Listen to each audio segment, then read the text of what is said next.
Wayzata School Board Work Session for January 26, 2026.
I started it and then I realized that you hadn't sent it, so I was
Good afternoon. The time is now 4 o'clock. The Wayzata Public Schools Board of Education work session for Monday, January 26, 2026 will please come to order.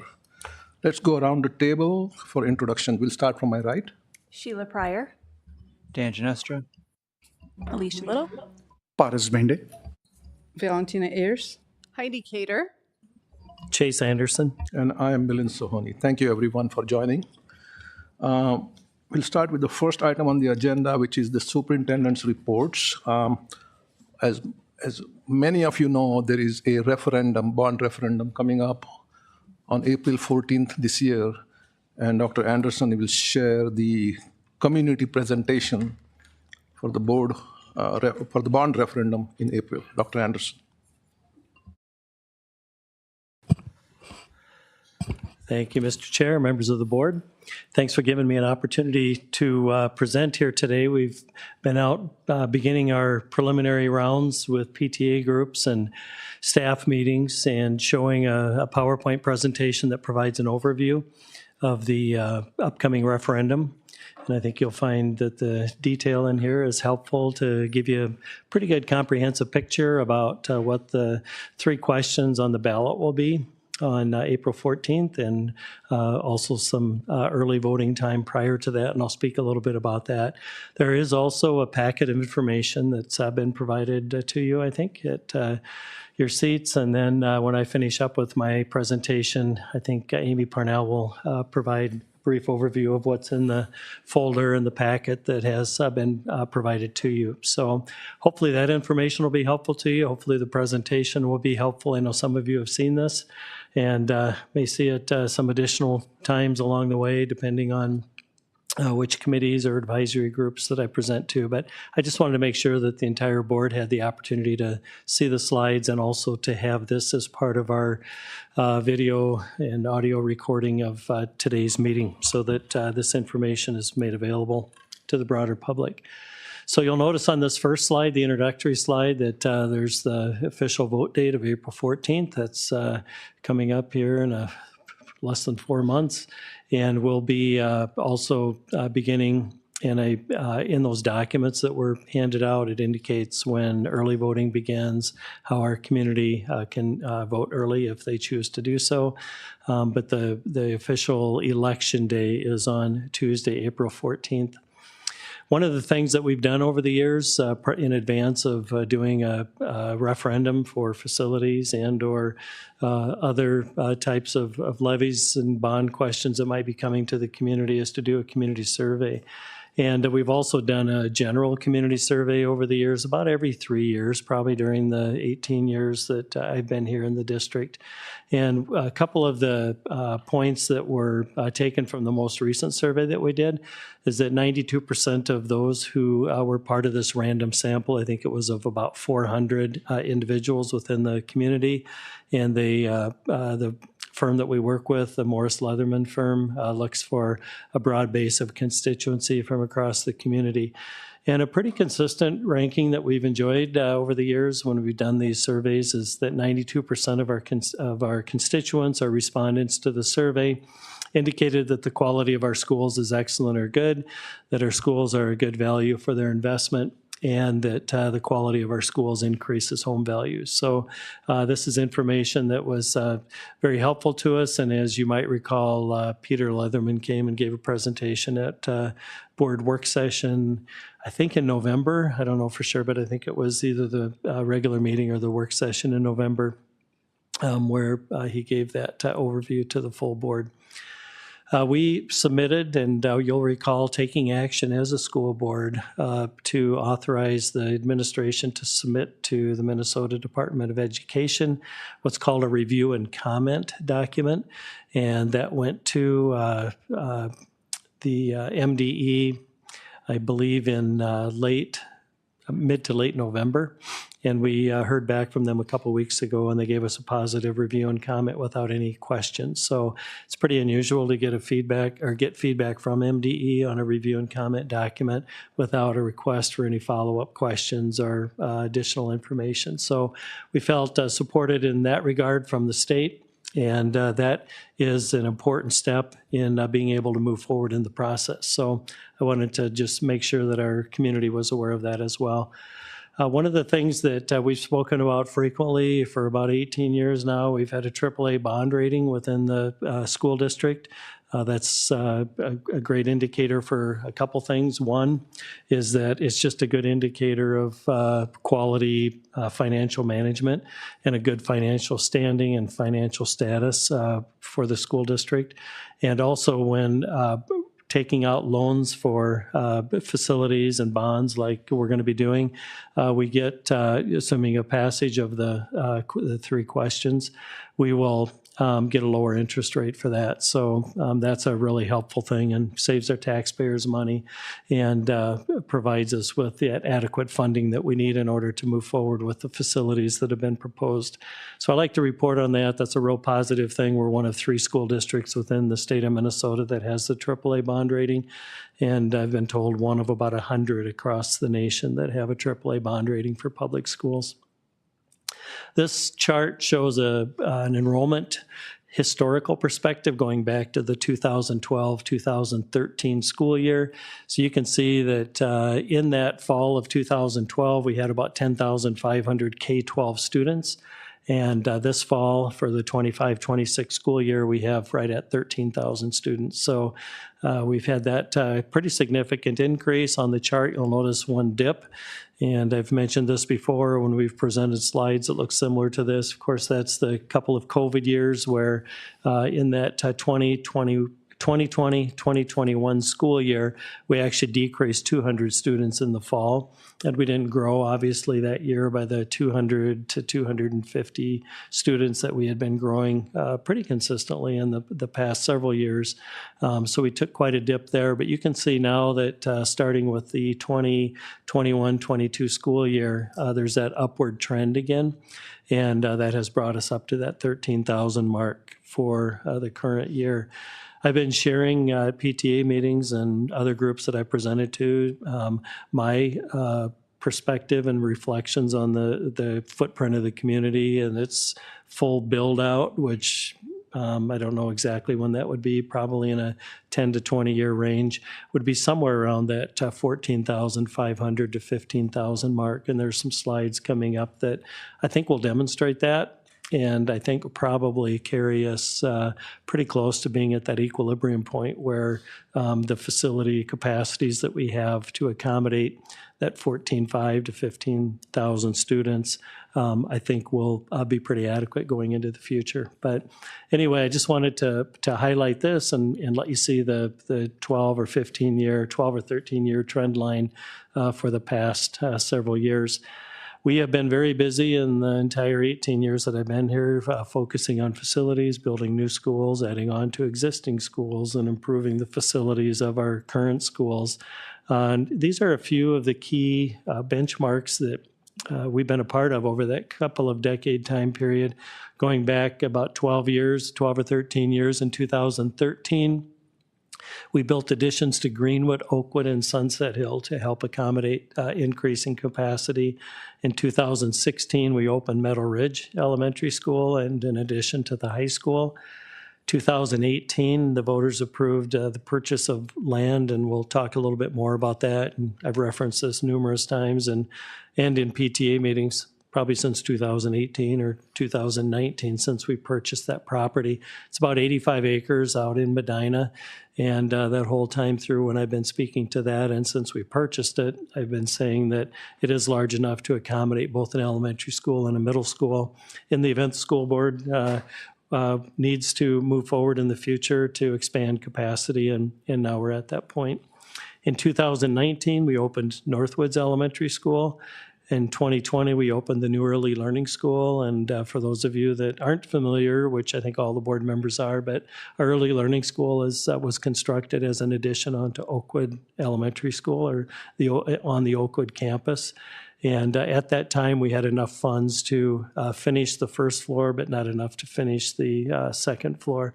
So part of what's in the recommended facilities proposal for this referendum includes the finishing of that upper level of the early learning school, and I'll speak a little bit more about that when I get to it. If we look at our K-12 enrollment projections for the next 10 years, you can see the baseline, that blue horizontal line is right at that 13,000 mark. So that indicates not only the current enrollment of the district, but also the estimated capacity for the district for K-12 students. And if you look at the trend line of that gold line that's included on the graph, you can see that that carries up well beyond 14,000, probably in this diagram at about the 14,250. And you might recall what I mentioned earlier, that I have been communicating to families for quite some time in my PTA presentations, et cetera, that 14,500 to 15,000 mark seems to be a realistic number, that when we hit that full build out of the district in 10 to 20 years from the time frame now, I think we'll be at that equilibrium point. You might also remember when we met with Hazel Reinhardt, she indicated that as school communities become more mature in regard to their available build-out space and deeper into getting closer to hitting that equilibrium point, there will be a flattening of the growth rate. And I think this line probably suggests that. It's also important to keep in mind that as you go out further into the future, it becomes a little more challenging to fully predict exactly what enrollment numbers are going to do. But this is the same thing that we would have done in advance of building Meadow Ridge and Northwoods Elementary Schools and expanding the high school. And we currently have about 1,600 students in Meadow Ridge and Northwoods in grades K-12. And we're at that 4,000 mark at the high school, which is what we were planning for at the time when we built that last edition. So it's helpful, I think, to see this. And then I put together a couple of other slides that'll come up here momentarily that demonstrate what it might look like if we were to experience the same levels of growth, annual growth in the next 10 years as compared to what we've experienced in the last 18 to 20 years. So along the way, there will be a few summary slides like this one, and this just really reinforces that point of the capacity each level for elementary, middle school, and high school, and we'll be beyond that projected capacity. We're kind of at it, frankly, right now, but by the 27-28 school year, so just a couple years out, we're going to be at that maximum capacity level for high school, which we're kind of already there this year with that 4,000 mark, at our middle schools and also for our elementary. So this proposal does include expansion of capacity for elementary, middle school, and high school, as well as our pre-K learners as well. This is projected enrollment growth for the high school. So again, that blue line, the horizontal line, indicates a capacity of around 4,000 students, which is about right where we're at this year. So you can see that gold line starts just slightly below the capacity level of 4,069 students. And then it goes up to about 4,900 students in a 10-year time period. So the high school projections are a little bit easier to project than would be the lower levels, particularly for elementary when you go 10 years out, because these kids are already in our system, so we have a pretty good idea of what we're projecting. I happened to pull up a presentation that we did in advance of building Meadow Ridge Elementary, and the projections for the high school at that time were about 4,000 students by the 24-25 school year, which is exactly where we ended up with the high school. So we envision that this number of about 1,150 to 1,200 students per grade level. Right now we're at about 1,000 students per grade level on average. I think that 1,150 to 1,200 is going to take us up to that upper cap. And I would project that this proposal of facilities would accommodate pretty well that level of growth and get us close to the finish line in regard to what we might need to prepare for in the district for total capacity. There are always, intangibles that are hard to fully predict, but in the event the state ever moved to required four-year-old programming. There's been some conversation about that, not so much recently.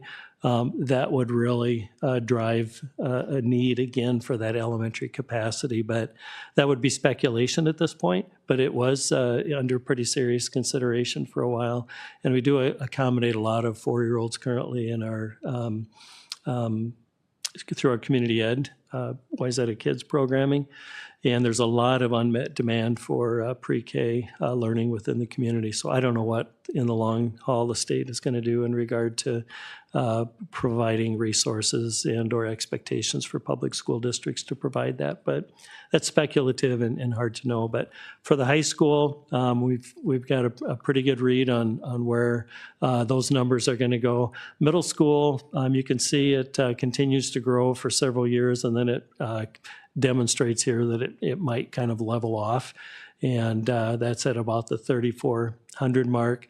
I've spoken about the current capacities for our three middle schools and the projected capacity for a fourth middle school. Were we to be able to move forward and build that. And if we were to look at an upper number into the future of about 1,200 students, that would get right at that 3,600 student mark into the future. And I would anticipate that we are going to continue to grow not only at the high school, but the middle school level, as well as the elementary school level. Once you indicate that you're going to be building new schools, our experience has been that new home growth accelerates, and we know that there's quite a lot of space available within the general vicinity of our property that we own in Medina, and where we're proposing to build an elementary and a middle school. So again, that 1,150 to 2,000 or 1,200 mark per grade level, I think would eventually, after a 10-year period, maybe even by 10 years, elevate that even further above that 3,400 mark. Elementary school projections become increasingly more difficult, especially when you go out beyond 5 years, because in that shaded area represented there, and there's a notation of a very conservative number of projected births. That shaded area represents all the future elementary students that have yet to be born. So we're really projecting out into the future. We have general awareness about the 25-26 through the 29-30 school year, because they would be our pre-K age students. And what this doesn't take into account when you get further out is what the birth rates will be. And we've heard some speculation that the birth rates within the state of Minnesota and probably nationally are declining a little bit. But for us, I think as much, if not more, and probably way more than the birth rates for our particular growth scenarios that we've been seeing over the last 15 to 20 years. It's been the move-in rate and the new home construction rate.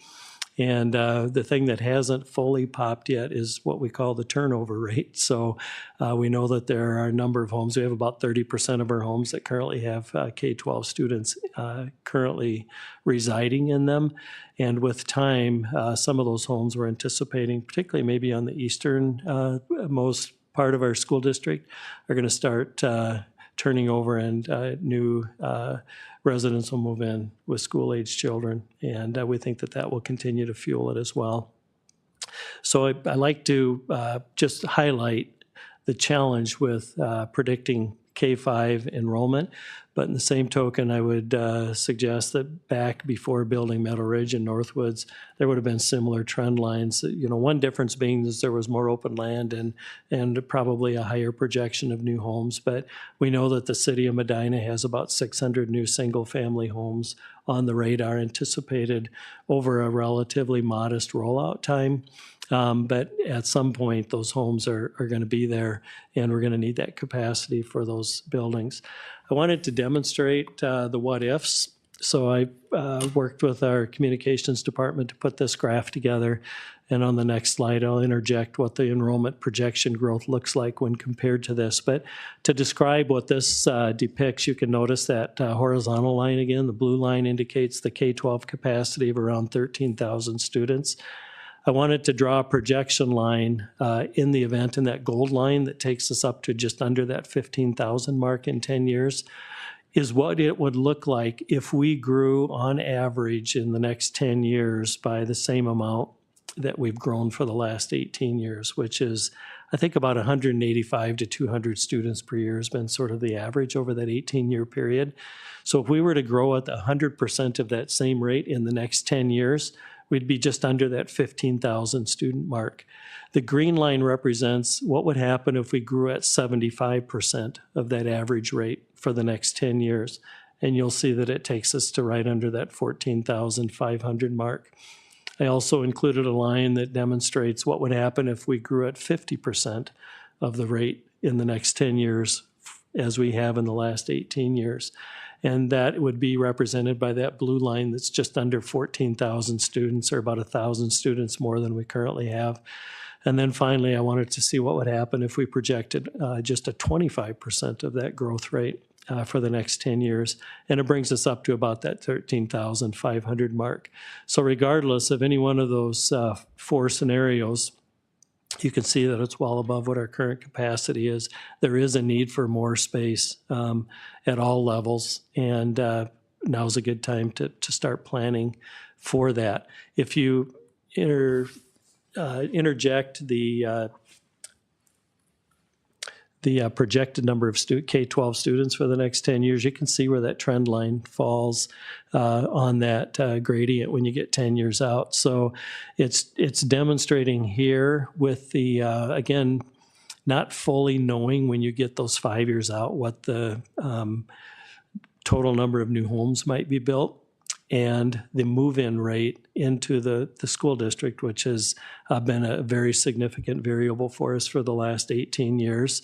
And I can't think of a good reason why we would anticipate that all of a sudden that number would plummet to zero, which I would not anticipate would happen. I think this demonstrates a reasonable model. And again, each year you go out, the more difficult it becomes to project it perfectly. But I think that indicator of it being around that 75% mark, somewhere between that 50 and 75% mark, would not be realistic from my perspective. I don't know that it'll go all the way up to that gold line, 100% to that 14,500 or 700 mark. But this is what the numbers would suggest given the recent work that we've done. So clearly a need, clearly well above that blue horizontal line. And as you know, it takes a while to get schools online. We can't wait until 5 years out or 10 years out, start making plans, just like we couldn't with Meadow Ridge and Northwoods.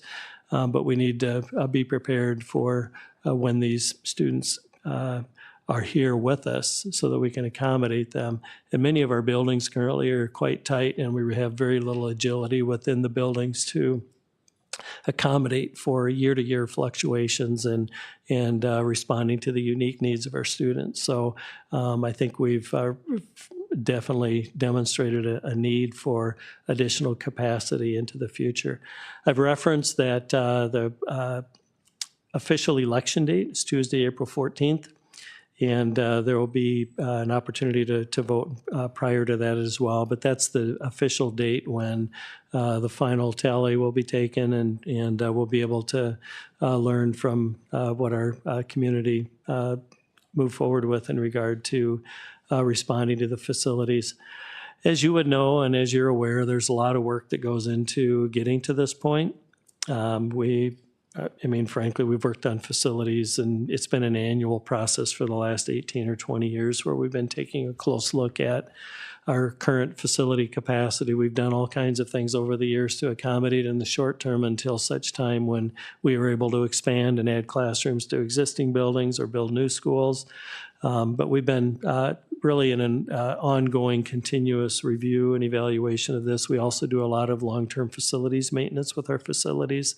All of the annual improvements that are made to parking lots, roofs, sidewalks, lighting, windows, HVAC systems, all of those types of things. We've really done a great job, I think, of in the last couple of decades, really upgrading all of our buildings and ensuring that they all function well, create a comfortable learning space, and have a nice aesthetic presence as well, so that it's a great place for our students to attend school. and a great place for our staff to work with their students as well. So we've been working on this for a long time, creating great learning experiences for our students and doing our best to plan as we move forward. We also have facilities teams. There's a facility committee of the board, and our leadership team, our strategy leadership team, and our larger leadership council do a lot of work discussing and talking about facilities.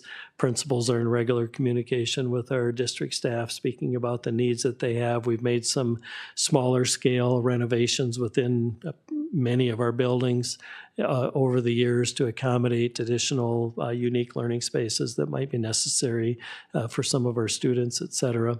And we also had a community task force that came together, and I think we met, maybe 5 times to discuss and work in tandem with our construction managers, our architects and engineers, really to lead up to responses to the growth capacity, safety, and learning space design as indicated by this slide, which really was an important step in this process of leading up to the proposal that we're bringing to the community. So the resident student enrollment is growing. We have been for quite some time. As I said, I think we've grown by about 185 to 200 students average per year, and that's even making some corrections for that anomaly of the COVID couple of years where we declined or leveled off. And we've been preparing for resident student growth. The great majority of our students are resident students currently. As you're aware, the state of Minnesota does have an open enrollment law that requires each school district allow up to 1% of each grade level's enrollment. So for us, if it's 1,000 students, that would be about 10 students per grade level. When I came here and started in 2008, I think we had about 9,700 students, and I think we had about 1,350 open enrollment students. So we were at about 17% open enrollment students when I came. Now we have 13,000 K-12 students, and we have about 225 or 50 open enrollment students. So it's about 1.5%. So you recently, as a school board, I think in October, authorized us to move forward and take up to an additional 1% based on administrative decision-making. So that would still cap us out at about 20 students maximum per grade level that we would take in for open enrollment. So the main point I'm making is that we've been building for resident growth. And this proposal is in response to current tightness and crowding in our buildings that we're experiencing, with more to come here in the next few years, and being responsive to what we're anticipating the growth is going to be out, primarily in Medina, but Corcoran still has quite a lot of land with some large developments that are coming on board yet. Plymouth and Maple Grove have some additional growth that's going to happen, but not what I would call it that exponential rate that we've experienced in the last several years. But we're accommodating that growth currently, and are anticipating and expecting that we're going to need these additional facilities and expanded capacity. Some of the things that will be accomplished with the proposal that we have put in place is I've spoken quite a lot about adequate capacity. I've spoken about elementary, middle, and high school anticipated growth, and referenced the land that we have out in Medina. I'll speak a little bit more about that in a little bit. The remodel of the early learning school will create, I think, at least 3 additional classrooms on the second floor. We currently have finished classrooms there for our adult basic education programs in our community ed department, and then part of that upper level is going to be needed for some of the staff office areas for the staff members that work at the early learning school. So that's those are a couple of key areas: safety and security. Enhancements across the district that would include updating and replacing some of our current safety, security, technology equipment, and ensuring that we have warm and welcoming and secure environments for our students to attend school at.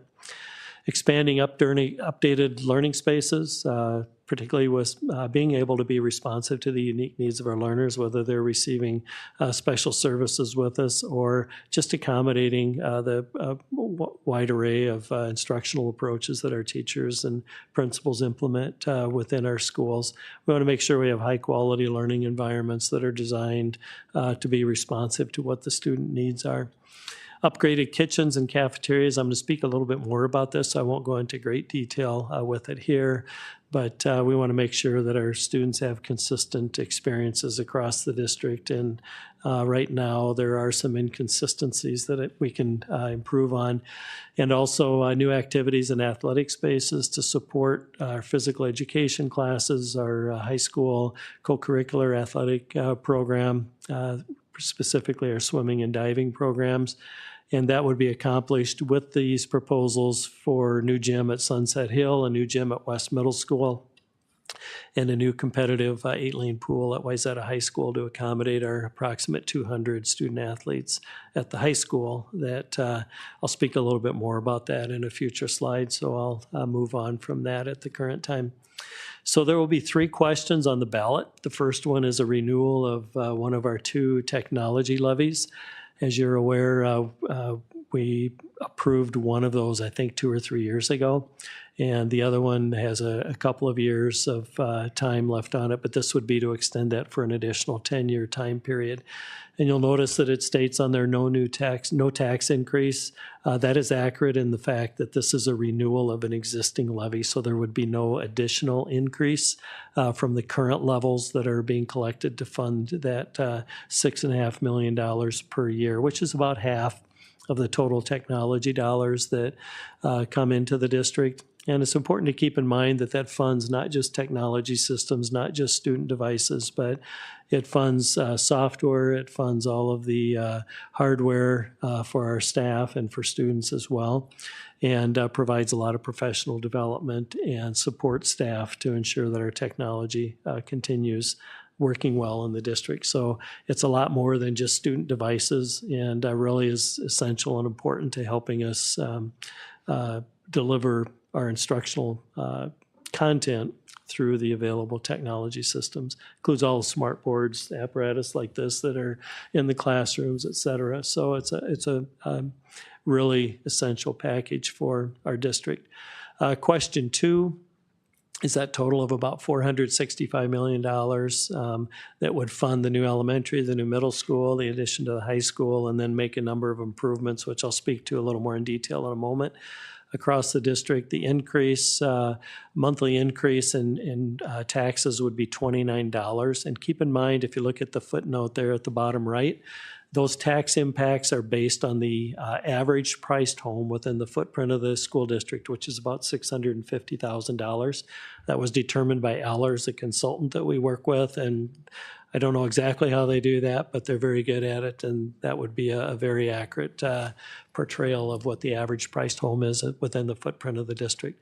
So for a home of $850,000, it would be some proportionally higher than that, and a home of $450,000 cost or price would be proportionally lower than that $29 per month. And then question 3 would be for that 8-lane swimming pool. We separated that out, so it gave us a unique opportunity to speak more in detail on that specific project. We currently have a lease with Lifetime Fitness, and we signed that for a 40-year lease. There's about 10 years left on that lease. And some of the challenges when you lease a space like this that you have is you don't really have control over the facility. You don't have control of all the times that you're able to use it. And it can create challenges with supervising facilities that aren't on our campuses and that are open to general public. You might recall back in November, we had one of our high school swimmers come and speak about utilization of a pool that is off campus and some of the challenges and feelings that she shared with us. And I thought that it was a really helpful perspective to hear directly from one of our users in that program. So this would be for a total of $31 million. And again, the monthly increase in property taxes with that project on a $650,000 home would be $4 per month. So the total of those 2 added up, or of the 3 actually, would be $33 additional in property taxes per month. And I'll speak a little bit more about that in some future slides as well. So I gave pretty much the detail on this when I showed the summary slide, but as a review, request number 1 is that renewal of our technology levy. one of two levies, and I think the repetition's kind of helpful because I know you will be getting some questions out in the community. So if you hear some of these things 2 or 3 times, and then maybe another 2 or 3 times if you're in my presentations at some of the other meetings that I'll be at, it can be really helpful. So as a reminder, no additional tax increase for a renewal of this technology levy. The technology provides, and I alluded to this a little bit earlier, but a lot of the safety, security, hardware and software that we count on and rely on to help bring safety and security to our schools is part of this. Supporting learning with dependable devices, the software required, internet access, and the technical support from our tech team. Maintaining up-to-date tools with planned replacement cycles for those devices that students use in the classroom and staff technology, and then preparing students for the future by developing those digital skills that are going to be needed for not only their post-high school, college, university experiences, but in the workforce as well. So we want to do our part with that. And also want to emphasize, we know that there's, at our last board meeting, we had some constituents, parents come and speak to us just about finding that right balance. So we've heard that, and we feel that ourselves, even in advance of having having heard from some of our families.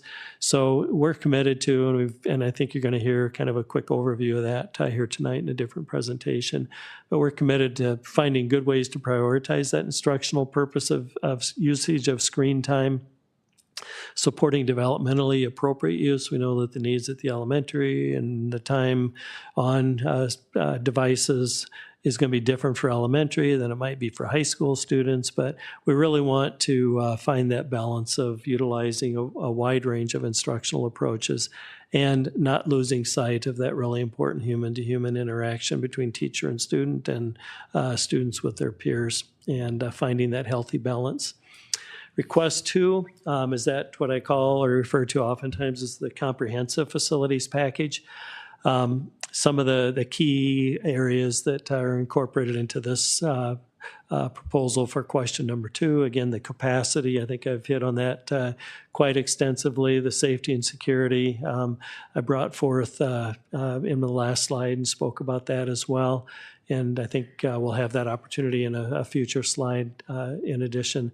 And then just really creating those consistent student experiences. So when you design and build a new building, it's going to be designed differently than schools of 50, 60, or 70 years ago. So we want to, the best of our ability, build in this flexible learning space capacity and capability in all of our schools, regardless of their seniority, and making sure that our students get comparable experiences within those buildings, regardless of which one they attend. District-wide safety and security, again, it's that combination pack of hardware and software systems and security and safety apparatus that's important within our buildings and all of our facilities across the district.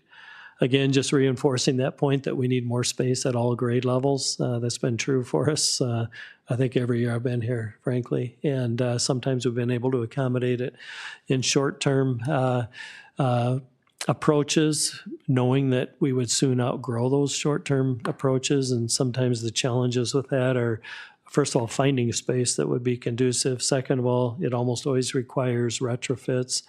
Third, you're subject to somebody else owning the property and changing what they might want to use it for or that they might need it for. And when you exit those properties that you don't own, any dollars that you might put into it to retrofit it to make it work well for instructional delivery are dollars that you can't really recoup. So we've had those challenges for a long time. This is a schematic of the 85 acres of land that we own out in Medina.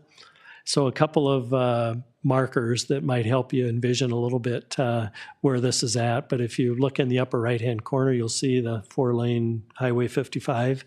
And then that other gray area just to the south of it is the railroad tracks. And if you drive from our facility that's on Highway 55, where we currently have a number of functions occurring in regard to storage. And we used to have our Welcome Center located in that Highway 55 warehouse building. And if you go about, I would say, a mile and a half or two straight west on Highway 55, on the left-hand side of Highway 55 is where this property lies. And that curvy road on the lower part of the slide is Hamel Road. So if you drive through downtown Hamel and continue driving west, you'll drive right by our property. And it's perfectly located, or very well located. I don't know if anything's ever perfect, but it's located very nicely as to where we're anticipating the growth to be within our school district into the next decade or two. Those schematics of the buildings are probably not what those buildings will actually look like from an aerial view, but it gives them a model of what it could look like. And you'll notice that there are some athletic fields there, some wetlands that we have to navigate around, adequate parking. And that, again, just kind of gives a general feel for where the property is and what it could look like when the schools are added there, or if they're added there. The high school addition is shown here in the dark blue shaded area. The white shaded area is the existing building. Where the blue attaches, if you're familiar, and I think most of you probably are pretty well familiar with high school, down by the gyms and the athletic areas where that blue addition would hook into.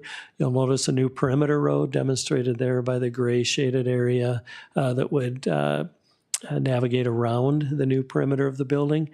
It would be built, if you're familiar with the site and where the tennis courts are, we would utilize that space and recommission that into part of this addition. And you'll notice reconstructed tennis courts in the green area that you can see partial, and then some additional parking as well. You might notice on that one part of that, and you've probably heard this before already, but I'll share for the general public who might be listening or watching the tape. I think it's a storm shelter area. We're squinting to try and read from this far away, but I think that's the wording on it. That doesn't mean that we're going to build a space that big just in the event that we have a storm, but that will be an additionally reinforced part of the building that could accommodate students in case we have a high wind event or something that is approaching the campus. New codes came into place recently, and that you need to create a space that accommodates some specification of wind speed, and I can't remember exactly what it was, but in the event there were a tornado or a high straight line winds or something, we needed to have a space that would accommodate that. So I just wanted to clarify on that that's not only used for storm shelter, it'll be regular classrooms. No one in those spaces will even know that's what it is. It'll just be designed that way. In the event that we're able to move forward with a swimming pool, it would be incorporated right within that footprint that's outlined there in the blue and adjacent to our locker rooms and the other Phi Ed athletics area. So it would really be a wonderful amenity that would fit nicely in the addition. This is another view of what it could look like. Again, I don't think these are highly detailed specifications or exactly what the footprint of the building might look like, but that white shaded area built out there on the upper left corner of the building demonstrates what that area would look like, and kind of gives you some dimensions when you consider the full building and how much additional space would be incorporated within that.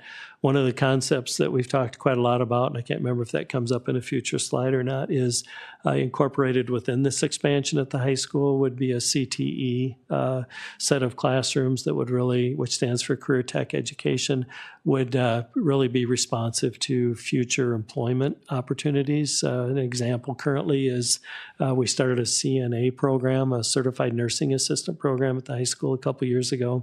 I think we had 150 or 200 kids that registered for it in year one. So within this building, there would be an opportunity, or in this addition, to create a clinic-like classroom space or setting that would have appropriate specifications and plan for equipment that would really help train our high school students interested in the health sciences to get that preliminary training and hopefully help foster the future employment pipeline for all of our medical healthcare organizations throughout the metro. And I know the CNA program can be very conducive to future employment, not only for high school kids who get that certification, but maybe in their college as well, for local hospitals or clinics right within the community where they're attending college. So that's the type of applicability that we're looking for in responsiveness to what the job markets in Minnesota and beyond are going to be looking for in the future. You might also be aware that each year we do a CTE fair, Career Tech Education Fair, and it's really well attended. We create opportunities for all of our students to meet with the vendors. I can't remember an exact number of how many we have, but it's in the triple digits. It's over 100, I think, that show up, and maybe closer to 100, 150 opportunities for kids to engage and interact with those who are working in the trades and who gain the benefit of these CTE type programs. And it will help us accommodate that additional 800 to 900 students that we're anticipating at the high school as well. Getting a bit hoarse. I think I've been doing a lot of presentations here, so bear with me. I had spoken about the early learning school. It's the first time I've seen this slide, actually. I like it. I know that this was a new addition. Thank you for whoever helped put that together for us. But this outlines the addition of 3 classrooms on that second floor at the early learning school. So it only shows one segment of that upper level, but that would be reflective of what's immediately below. There's probably 3 classrooms very similar to those above. And then if you're familiar with the upper level of the early learning school and where the adult basic education classrooms are, there are 2 classrooms that would be hooked onto that lower left, and that's where those classrooms would be. And then as you continue up and go around the corner, it's kind of an L-shaped building. That's where those staff areas would be for the early learning school staff and to some degree also the adult basic education staff members that would be there. So we're excited to get this done. When we designed this building, we knew that there would be a second phase to it, or a second chapter. So all the plumbing is already placed, I guess, is, the sewage drainage and the water supply lines and all those things are just ready to be tagged into. So that'll be a great efficiency now as we finish those off. So we had the foresight knowing someday we'll hopefully have the funding to finish this off. We didn't have enough at the time with available ways of collecting funding for these types of projects. But we thought in the future when we do, we just want to make sure we do everything we can to minimize things we have to undo in order to finish these spaces.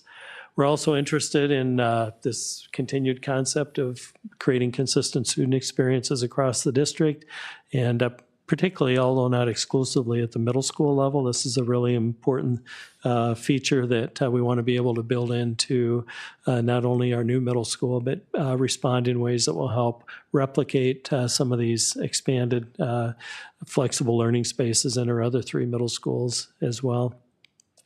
I spoke earlier about the fact that we have 4 schools that don't have fully functional kitchens. So over my time here, I've heard about that probably at least annually, if not only at the PTA meetings and other casual conversations that I've had with parents of students who are in these buildings. I don't hear so much from students about it, I guess, at the elementary level or even the middle school, but their parents are seeing some inequities with that. And I oftentimes hear that when I'm working with PTAs or have those conversations. So this proposal would include creating fully functional kitchens at Birchview, Greenwood, and Sunset Hill, which have not had that feature, nor has East Middle School. And if you've been in the East Middle School cafeteria and or seen the serving kitchen there, it's really tight and very inadequately sized for currently about 800 students that are likely to continue attending at East Middle School. So the proposal would include the construction, I believe, of a new cafeteria and a new fully functioning kitchen. So that'll be a wonderful improvement in the district that I know a lot of the families that attend those buildings or have kids attending in those buildings will be very appreciative of. Sunset Hill is currently our only elementary school that doesn't have an appropriately sized gymnasium. So this would create a new gym at Sunset Hill. We could then repurpose the current space utilized for Phi Ed and other gymnasium related activities. And with the increase of students with Oakwood going to West Middle School, there is a need for some additional gymnasium space there for their physical education programs. I'd like to make this point because I oftentimes get questions when I'm speaking to PTA groups. There is invariably somebody who works with the youth sports programs, and in pre-referendum times, they might ask if we can throw in a couple extra gyms that the youth programs could use, and we really aren't able to construct facilities that aren't intended to be used for our own programs. So I always have to politely say, well, we can't really do that. However, anything we build, we for sure want to make available to the community. So I know that a lot of youth programming would be thrilled to know that there are 2 more gyms that would be available. And 2 really converts into probably 4, maybe 5, because you can divide up some of the bigger gyms for some of the youth basketball times, and it would really be a wonderful community feature. We've also, over the last several years, put a lot of time, energy, and resources into rerouting traffic flow around buildings.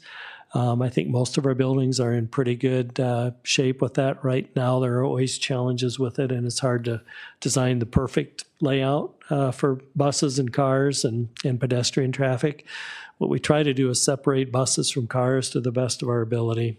And because of the fact that we now own this property that we're meeting on, the Creekside property, you'll notice that there's a large green space to the west of this and some parking area as well, that it gives us the flexibility now that we can take a look at how do we get buses into and out of Plymouth Creek, and the same for car drop-off. They're currently using, I think, the bus drop-off is, you see that road that loops around on the south side of the building and then comes out on the west side of the building. Really not a great way for our buses to make their way around, but it would certainly be an opportunity for us to make some significant improvements. This breaks out the total, the comprehensive package of that $465 million total. The upper segment in the light blue shading demonstrates where the great majority of those funds are, and that would be for the construction of the elementary school, the middle school, and the expansion of the high school. And then the $10 million allocation for district-wide safety and security is itemized there as well. And then all the other projects that I spoke about, whether it's the Plymouth Creek traffic flow, the gymnasiums at Sunset Hill and West, the cafeteria, lunchroom expansions at the elementaries. And then the other things that are listed there comprise about $115 million of that total package. And then the cost for financing the projects, bond sales, insurance, et cetera, all what are sometimes called, I think, the soft costs or peripheral costs associated with getting all the work done and constructing the facilities is included there. So that's the breakout of the total of that $465 million proposal for that comprehensive package. And then question 3, the swimming pool, I've given quite a lot of background on this. I won't elaborate further on that, but again, that would be estimated at about $31 million. Keep in mind, all of these projects go through public bidding and a very thorough process that's well-defined. We've done plenty and lots of this in our past, as have our strategic partners of Krause Anderson and Wold Architects and Engineers. And we'll keep the board apprised of all of that in the event that we're fortunate to be able to move forward with these projects. The board will have a deep involvement in all of that, and we'll be spending a lot of time keeping you up to date on all the happenings associated with that. And again, for this project on that $650,000 home, it would be $4 additional in taxes per month. So in summary, the 3 questions include, again, that $6.5 million per year existing levy. It's a renewal for a 10-year period, and that would not result in additional tax increase. Request number 2 is that comprehensive package that I just spoke about. And again, on a $650,000 home, the monthly increase for tax on that would be $29. And for request number 3 is the swimming pool. If that passes from the voters, that would be an additional $4 per month. I should mention too that that would be on a 25-year loan. So much like when we purchase a new home, we have a designated number of years for payback. That would be on a 25-year payback schedule. So what happens if the funding is not approved? I think these are all fairly intuitive. School buildings will exceed capacity. We already, again, have some buildings that are at that point, some that are still managing comfortably but tightening, and they're starting to feel it. Learning spaces will become increasingly crowded. The quality of experiences for students would be compromised over time for sure if we're overfilled with students in any one of our schools. Safety and security improvements wouldn't happen on the time schedule that we think is important to make sure that we're staying up to date with that. And improving or updating our technology systems would continue to be challenged and difficult for us. So I would encourage all of our listeners, our residents, our community members, constituents to go to our website. There's a lot of really great information there. I think all the documents that were provided to you in the folder are available for download and review on our website and in printable form if our constituents are so inclined. There's a phone number there to call with questions, and then a specific website that provides the information that will be helpful for a community. Again, the official election date is April 14th, and the early voting date timelines and locations and other ways to vote via mail, et cetera, are included on those documents that are on our website.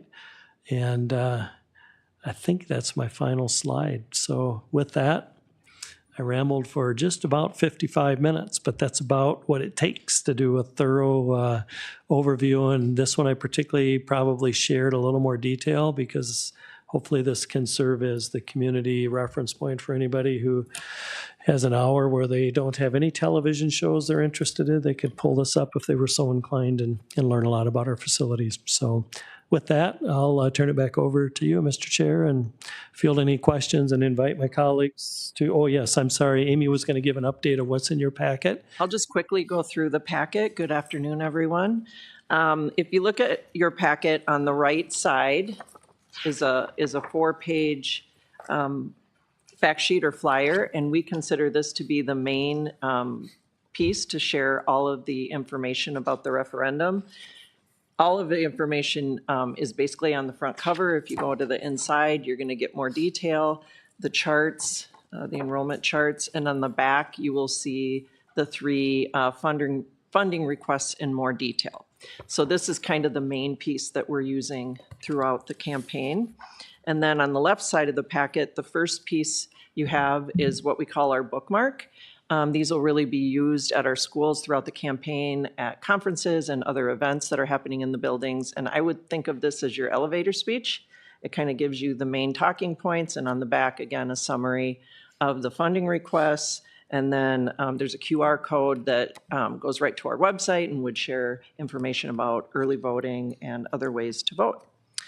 Then the next piece is for someone who would want more information about the proposed addition at Wayzata High School, talking a lot about our career and technical education. The next flyer is to provide more information about the proposed swimming pool, provides an overview of that. The next one is just a list of all of our election day polling locations and information about if someone doesn't know where to vote, where to go, as well as times. The next flyer, I won't go into detail, but it is the technology in our schools flyer that we just recently created, and Wade Phillips will provide some more information about that in his presentation. The next one is the special election ballot information, and we always find that it's very helpful. Ballot question language that needs to be used is very complicated and confusing. So we use call-outs to hopefully make that a little easier to understand and clear. And then finally, I put in your packet, this is something that we will share with all staff, but it is a Q&A that kind of talks about the rules, the do's and don'ts for staff in a referendum campaign, and they would apply to board members as well. So hope you find those helpful. So just a couple other things. The official referendum campaign launches the first weekend or the first week in February, but we've already had a soft launch, have done a number of presentations. The website is functional and we keep adding to it. As Chase said, all these pieces are available electronically on our website. We've started doing presentations. I think we'll be well over 50 before the time that we're done, which will include PTO, PTA meetings, our district advisory committees, all of our staff, city council, Rotaries, chambers of commerce, as well as a March 4th community session that I know you as board members will be at, and it'll be here at Creekside from 7 to 9. So we'll be doing that as well. As I said, we do have the webpage. On the webpage, in addition to all the information we've talked about, there's a tax calculator and there will be an FAQ. So as we get questions from the community, we will continue to add to that FAQ. There's a series of videos that we're working on that are very near completion and will be ready next week. There will be a social media campaign, 2 community direct mailers, a comprehensive email campaign where we really will use those videos. We'll use the videos in the social media as well. What am I forgetting? And really those email campaigns will target all families, all staff, all high school students of voting age, and a list that we call our key communicator network, and that includes all of kind of the influential people in the 8 communities that make up the school district, city council members, chamber of commerce members. Really, it's a list that's probably around 500 that we've collected over a number of years that we use to keep people connected to our schools. That would include our media as well. We will have outreach with the Sun Sailor and CCX and other media as well. So if you have any questions, Chase, I'll turn it back to you. Thanks, Amy. I appreciate all the work you and your team and all my other team members have contributed to get us to this point. So I'll turn it over to you. Okay, thank you, Chase, and thank you, Amy. I'm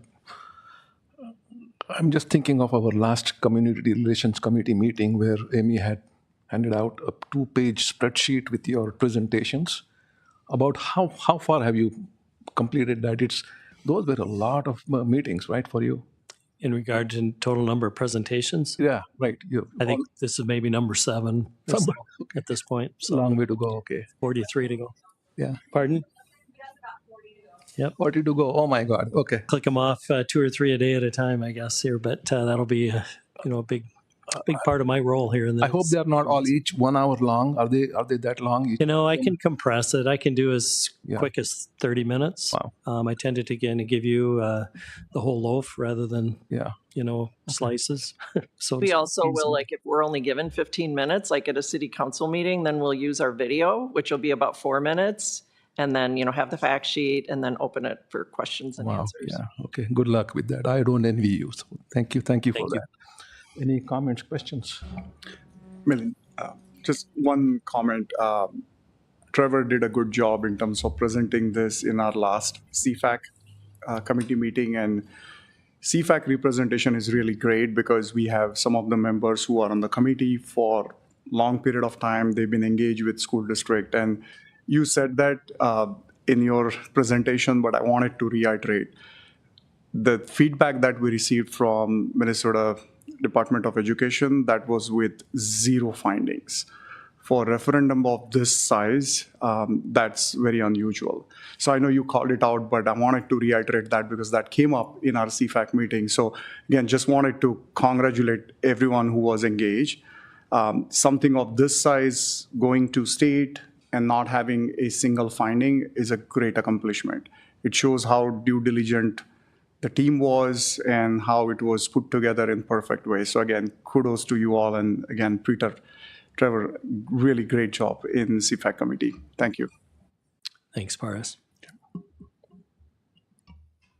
Yeah, Sheila. Thanks for the presentation. We have been talking about a lot of these things for a long time. And yeah, it's, to see it finally come to fruition it's great to see. So I thank you for speaking to the fact that this is for resident students. Probably one of the biggest things I heard from the community when they first heard about this was, why are we building schools for, open enrollment? And we are not. And so I think that's just worth emphasizing that families are moving into our district. We have to educate the students that live in our district, and pretty soon we're going to run out of room. So I appreciated that, that slide. And yeah, I hope voters will come out and tell us what they think. Thank you.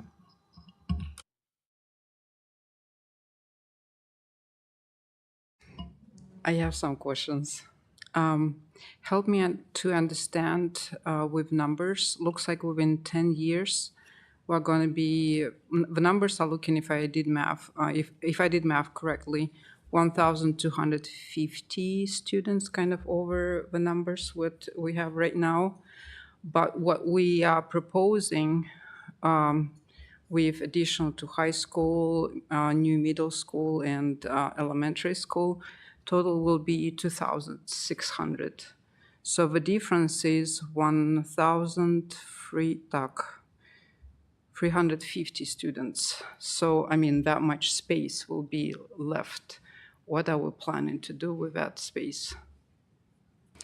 Well, I think it's important for the school board and the community to keep in mind that the district will exist beyond 10 years. So we're positioning for the future beyond that as well. So I would anticipate that the community will continue growing beyond that point.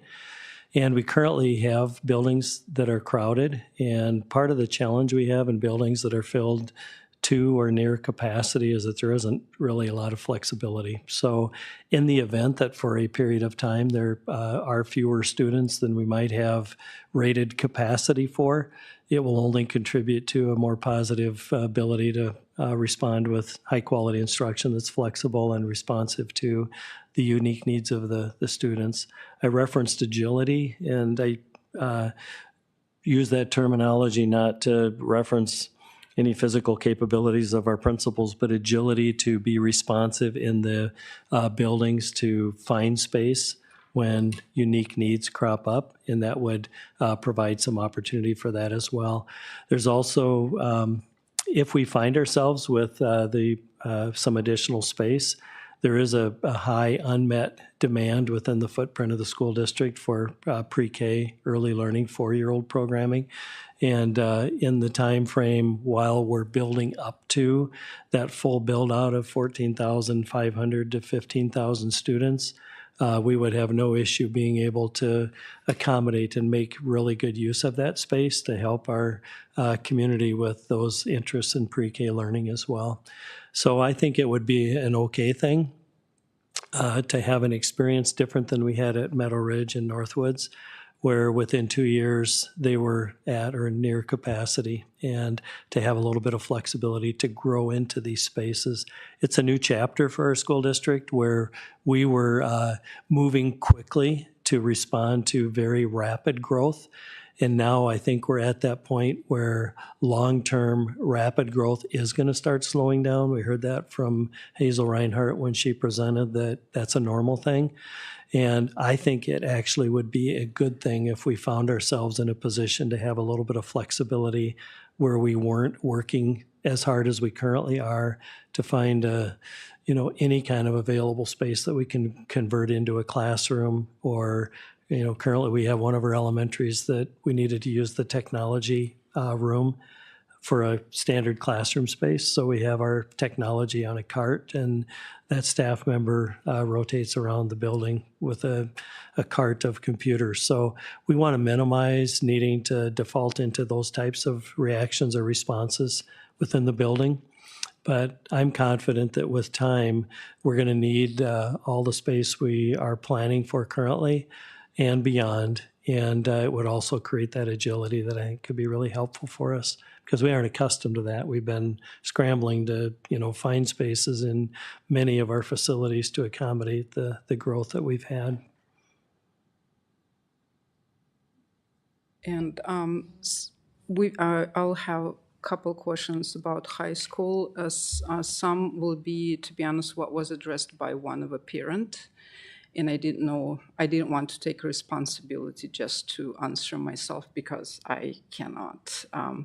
Parent was asking why we are continuing building, enlarging the building. Why don't we have like 8th graders or 9th graders in separate buildings? Such way everybody will be in adequate place. And at the same time, you are not removing, what I'm hearing from communities, some parents are not excited about how big is high school is getting. So help me to answer to that parent. Sure. Thank you. Yeah, that's a great question, and I've gotten that one frequently. So I came to the district in 2008, 18 years ago, and the new high school, as we still refer to it, I think sometimes, opened in 1996, or first graduating class was 1997. Is that right, Heidi? And at that time, it was built for a capacity of about 3,200 students. And I remember when I was interviewing that there was a feeling in the community at that time that it was felt that that probably is of adequate size to accommodate what we might expect for high school age students. Well, as we've learned, we've grown, and it expanded at a rate differently than what they were able to project at that time. So there was a commitment in the early 90s when all the planning for the new high school was underway to be a school district with a single large high school. Now, I don't know what the conversations might have been in 1992 or 93. In the event that they would have known that we're probably going to grow to a total of 5,000 students, high school students, grades 9 through 12. If they would have made a different decision at that time or not, I don't know. But we are in, and we spoke about this when we did the last addition at the high school too, which I think was in 2015. That question came up, and we had it even more frequently than we did this time about why not build a second high school, or find a way to create a second high school within the community. So there are multiple right answers on this. Those are always the most difficult decisions to make, I think, where you can choose A, B, or C, and either one of them could be good decisions. I think the decision for the Wayzata Public Schools to have 2 high schools was a decision not made in the early 90s, and the commitment to a single large high school was made at that time. So even at that point when we were building on, last time we did a review, and I just looked at the PowerPoint that we used back at that time, over a 20-year period, the efficiencies of a single large high school were estimated to be about $12 million. So it is a more efficient model. It creates an opportunity for us to provide the unique programming that we have there. And one of the nice things about a single large high school is you have a critical mass of students that have common interests. So almost with any topic or thing that they might be interested in, you could start a group, or we have all kinds of academic and other types of interest area groups at the high school that I think you can do more easily with a single large high school. And we do large high school pretty well. I think it works well for us. Our high school principal is working with a number of high school principals across the nation that have current enrollments of 5,000 to 6,000 students, and they meet 2 or 3 times a year and just talk about the unique attributes and challenges associated with large high schools like Wayzata High School, and they've learned a lot from each other. And I think that we really provide an outstanding academic program. There are wonderful activities and opportunities, and we're simply not going to be a school district that can meet the need for a family that might want a small high school experience. I just don't see that we're going to be able to provide that. I just want to clarify that parent was not meaning building second high school, was saying just why not separate 8th and 9th graders into it, and it's going to be like a feeder to high school building, such way that capacity will be, you will be able to put students in the same kind of position, and then once, let's say, 8th graders or 9th graders, they will be all in high school, they'll have all these courses available for all students, but such way it will kind of solve. I was thinking that parent had a unique, interesting thinking. It might have solved both problems. Thank you for the clarification. I gave you lots of answers you didn't ask the question for, so no extra charge on those, by the way. So I'm not sure I understand exactly, but are you suggesting like have a separate building just for eighth graders? She was suggesting to, put them for into ninth eight, grade. depending, I guess, on quantity, 8 or even 8 and 9 graders into one building, all of them. And then such way you solve kind of both problems. At the same time, high school print is not as big as Right. is not as big as is not as scary for some. Yeah, I don't know, and we've had that question before too, and I know there are some districts that have had like a ninth grade center or building, and in a previous district I worked in, the middle schools were aligned with the 6 through 9 configuration. I believe, and this is based on having been a middle school principal, high school principal, and pre-K and elementary as well in my career, I think we have the ideal alignment of grade levels right now. I really like the K-5, the 6-8, and the 9-12.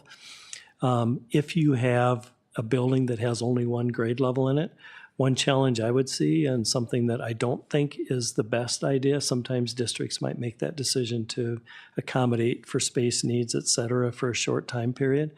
It creates more transitions for students, and I think even more so than a relatively larger school experience, those transitions where you're in a building only for 1 year, you don't really get a lot of allegiance or time in that facility.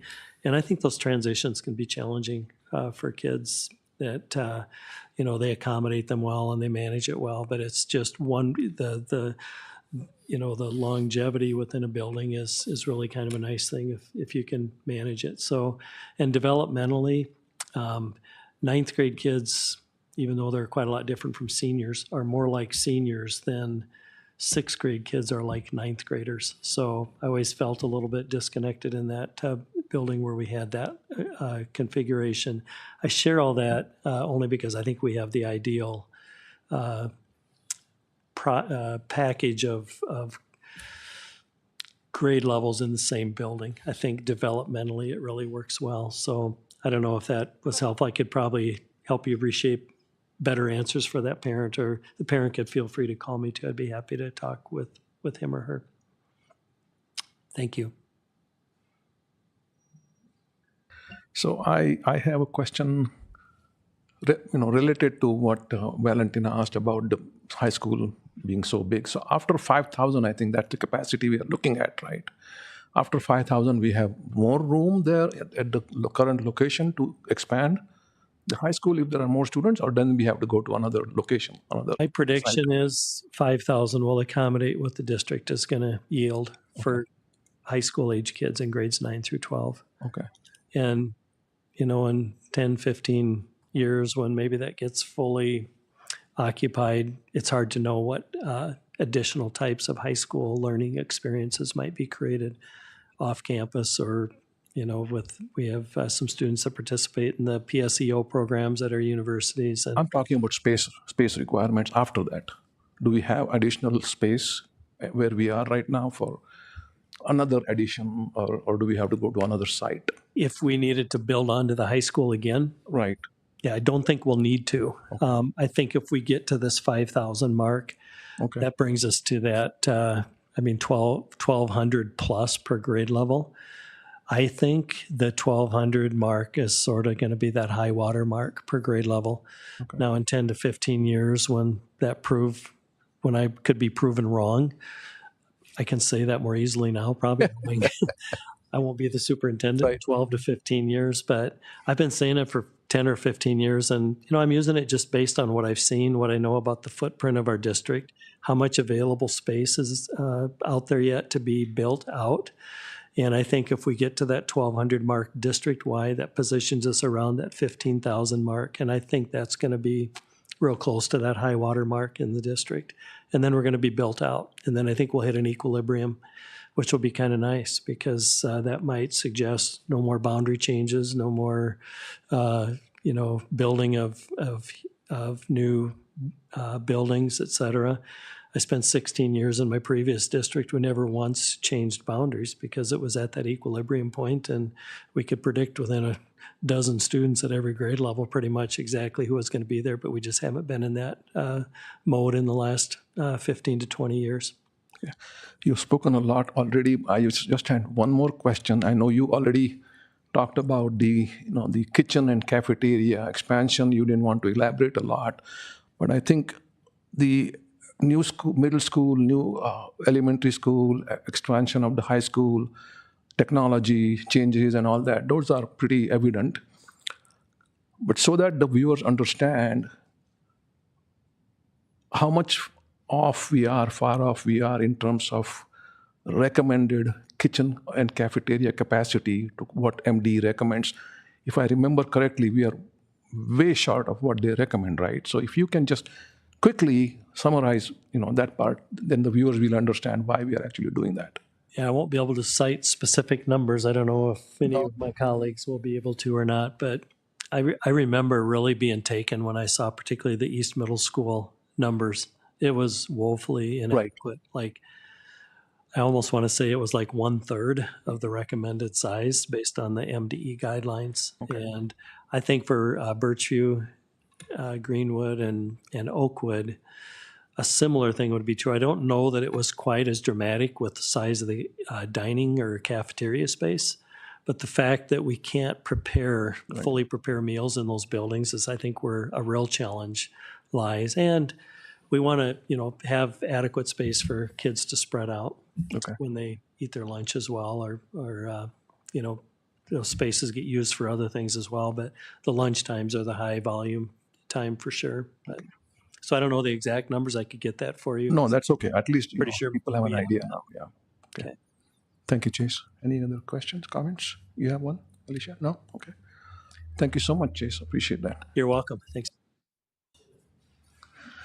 All right, so moving on to the next item on the agenda, we have Executive Director of, that's HR, right? Yeah, Dave Lutz. He will provide an overview of the 2026-27 staffing process. Dave?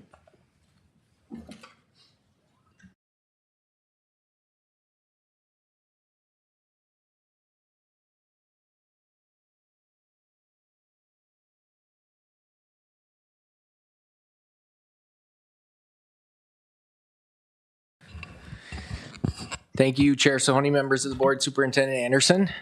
So this evening, I'm going to run you through a staffing process overview. And so the purpose of this is to kind of help the board understand the process that we use each year, particularly when it pertains to licensed staff, but we'll cover kind of a general overview and how we work with our sites and different district leaders to come up with our plans for the upcoming school year. So I'm a teacher by trade, right? So we're going to start with learning targets. So really the purpose of this presentation is to help the board gain a greater understanding of the process utilized by district leadership and the HR team to anticipate, allocate, hire, and make adjustments to staffing levels for the upcoming school year. We're going to learn about continuous improvement that's been applied to our process for the 26-27 school year, and then identify possible K-12 staffing changes, which would be reflected in the 26-27 proposed budget, and then there'll be an opportunity to ask questions. So when we look at anticipated staffing levels for the upcoming year, there are number of factors, and this is only a few of them, that we have to consider in our planning. So projected enrollment, changes to student needs, site needs, programming needs, current or anticipated financial standing of the district, future funding and expenditure implications, changes in state or federal requirements. So if there's new requirements that require position changes, et cetera, program or structural staffing changes, the availability of our various facilities. And then when we look at projected enrollment, there's always revisions to projected enrollment. So as we're monitoring enrollment on a regular basis, the enrollments change with what we're seeing with student registrations, et cetera. That's not an exhaustive list, but it's just a little bit of categories of things that we focus on and pay attention to as we get closer to finalizing our staffing plans for the upcoming school year. This graphic just helps kind of visualize what January, February, March, and April look like as we head into, these are some of our busiest planning months. So we've already started plans for staffing for next year. One thing that's coming up here is a deadline for all of our staff to let us know if they plan on returning next year. And so that could come with retirement. So upcoming board meetings will have a number of retirements listed for staff who've let us know, hey, I'm going to be retiring at the end of the current school year. And also leaves. So we have a variety of leaves that staff apply for. It could be a childcare leave for the next year. It could be a sabbatical leave. It could be something called an extended leave of absence, which is a 3 to 5 year leave that in the state of Minnesota teachers can take to pursue something outside the field of education while kind of holding their spot in the district. So we have these leave deadlines that come up, and those are due February 1st, along with submitting retirements and notice for people who may not be planning on coming back for next year. With that, we also start to develop enrollment projections. So that process has definitely already started. We take a variety of different factors, and we'll talk about that in greater depth in a future slide. From there, about mid-February is when we start to look at establishing staffing guidelines. So with what we know we think is coming with enrollment, how would that translate into our staffing plan for the upcoming school year? Those guidelines typically are given to our sites and department leaders in early March to start planning the process of, okay, if this is what we're looking at for next year, how does that align with our current staff? Do we need to increase in our staff? Do we need to decrease in our staffing? And how does all of those leaves and retirements, et cetera, play into that as well? So we're planning through March. Spring break tends to be our timeline when we communicate our renewals and non-renewals for licensed staff right up until that spring break timeline. And then we try to post and begin to fill. We post all of our known available positions for licensed staff over spring break. We like to have staff kind of get a good look at the majority of the positions that we have over spring break for licensed staff. For known non-licensed staff positions, those are posted and hired closer to the fall. Usually the individuals that are seeking non-licensed positions might look a little bit closer to the start of the position. So if you post those too early, it can be you can be at a disadvantage for that. And then our different administrative positions, all of those kind of have their own cycle as well. But this is what our typical spring licensed staffing timeline is. So as a executive leadership team and with Superintendent Anderson and our strategy leadership team as well, we've really looked at this area recently this year as what are opportunities for improvement in our staffing process. And so if you look at our strategic directions, direction 7 says we're going to align internal district processes and procedures to improve communication, decision-making, accountability, and collaboration, resulting in operational excellence. And so that's the goal with looking at this procedure. And by doing that, by capitalizing on 7, I believe 1 through 6 are going to be delivered upon if we have a staffing plan that really is aligned and reflects operational excellence. So that's the goal with looking at our process. So I believe it might have been the new guy, Trevor, who came up with this idea initially. I told him I wouldn't take credit for it, but it started a discussion with executives where typically when we look back at our prior process, we get our enrollment number, we work through at the district level these staffing guidelines, and then we kind of give those guidelines to our sites, and then the process goes from there. And so the question kind of came up, well, what if we do a little bit more early engagement with our sites and department leaders and try to have it be more conversational through those first months of January and February. What might we learn from that process? How might we change our process with staffing? And we did engage in that this year. So myself, Dana and Trevor, along with members of each of our departments, engaged in site visits to visit each of our principals at their buildings. And really started talking about enrollment projections and different staffing concepts with them. And through those conversations, we've really started to refine a process and come up with kind of a new process that's reflective of that, again, collaborative approach. So we have early enrollment projections, which we've been engaged in far earlier in the cycle than we have before. That's been a really good exercise, especially knowing the growth that's coming. The more we wrestle with those numbers and look at different cohort trends, the better off we'll be when it comes time to roll with them in the spring. We've also looked at again, those site visits in the month of January, which we've completed all those with each of our schools. We also re-engaged in an enhancement request process, and we'll talk a little bit about that. Back when I was a new principal in the district, we had a little bit more formal process, and after cost containment, that got a little bit less formal because, again, we didn't necessarily have the ability to support many enhancements. We're looking kind of the other way.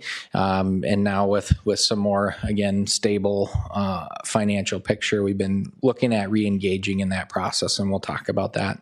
We still have the same leave and retirement deadline that will be coming up here in February. And then we will look at, January to February, really refining our enrollment projections.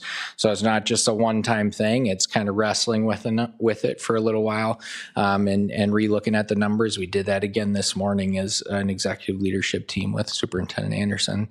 And then from that, we'll be able to refine our staffing guidelines and be able to launch staffing guidelines in March that, again, are reflective of this collaborative process. And so the rest is the same there. So with human resources, finance and operations, teaching and learning site visits. We really had great early discussion around timelines and processes for different facilities and equipment requests. So there's quite a bit that goes into planning for the upcoming school year when it comes to different, long-term facility maintenance projects you have, different equipment needs that you have. We heard a lot about copy machines. That was one of the concepts that kept coming up, making sure that we have those fixed and working, et cetera. We looked at tentative enrollment with our site leaders and really had deep discussion there about different numbers and things that they might see. Looked at a tentative licensed staff allocation based on that enrollment. Formalized an enhancement request process again, and then looked at building allocations. So each of our sites get supply and capital allocations. So we discussed the nature of those. And then reviewed some important finance and HR timelines. So I'm going to stay kind of big picture with this because we are still working on each of these things. And so we're not going to be looking at numbers for anticipated enrollment tonight, this evening. But I can talk about just those conversations and what we've benefited from digging into those conversations. So we do anticipate that we'll see student enrollment growth at each level in our system. And again, we've utilized a combination of local models. So we have various models that we use in Wayzata where we look at what cohorts of students have done historically in each of our sites and applied that logic to the students and looking at the growth that we've seen historically. But then we also have several demographer models that we've been utilizing, just like we have with the study for our facilities needs as well. So with putting all that data together, we're able to come up with some early enrollment projections, and also bringing that information to our principals and our building staff. They know their communities well, right? And so having the conversation about, hey, do you see this number of kindergartners or kindergarten students enrolling? Do you feel like that capture rate is on par with what you'd expect or not? Let's talk about some of the, prospective enrollments, the discussions you're having with families. What are some new developments that are going on around your school, et cetera? And so really looking at that being an early conversational piece, because, there's been several staffing meetings where in previous years I've come to principals and said, well, here's a number of sections you'll have in K, and an elementary principal might tell me, I don't think we'll hit that number, right? So there's some information there at our sites where they can see the trends and patterns pretty well and have some really good insights for us into those numbers. So after those conversations, we're going back and reworking our projections, again, with the end goal that we're going to be as close as possible to accuracy so that we can be staffed accordingly and start the year strong. In addition to that, not only looking at where we're going to start the year, but how are these schools grown throughout the year, right? So just because we're starting with enough staff, does that mean that we'll have enough staff in October, November, December, right? And so there's some of our schools that have growth after the start of the year that we have to anticipate in staff for right away.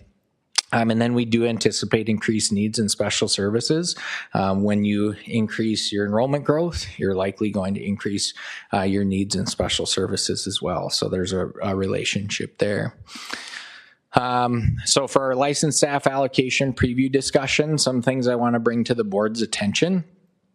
So we will be implementing class size target reductions to be included in the budget assumptions for 26-27. Okay, so those are typically approved. The budget's approved by the board in June, and so these are some of the assumptions that we'll be building into that proposed budget.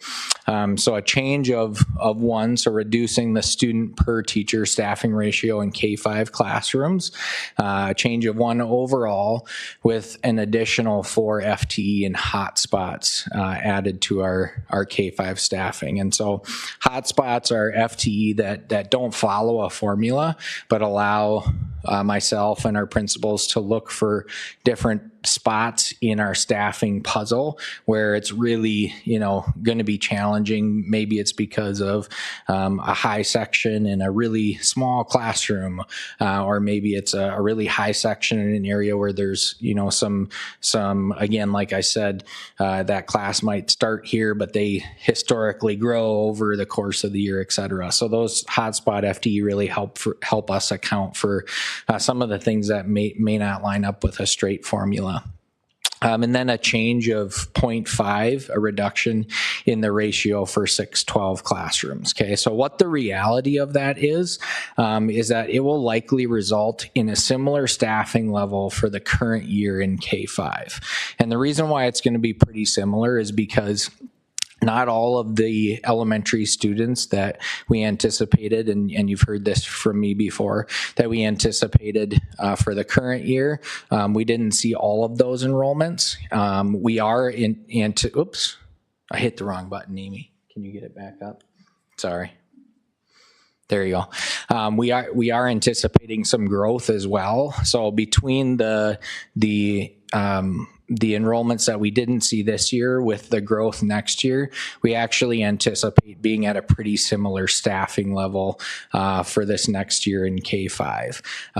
That means, and we've heard feedback from this year that our staffing levels felt good overall in buildings.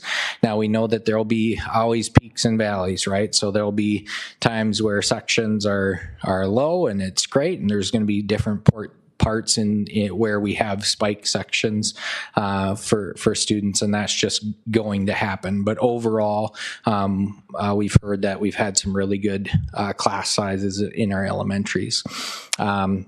So reducing that by one and then adding the 4 hotspots puts us at a similar staffing level K-5. The reduction by 0.5 will result in an increase in staffing levels in 612. A little bit at the middle level, a couple teachers at the middle level, and then the difference of about 3 teachers at the high school by bringing their targets down by that 0.5.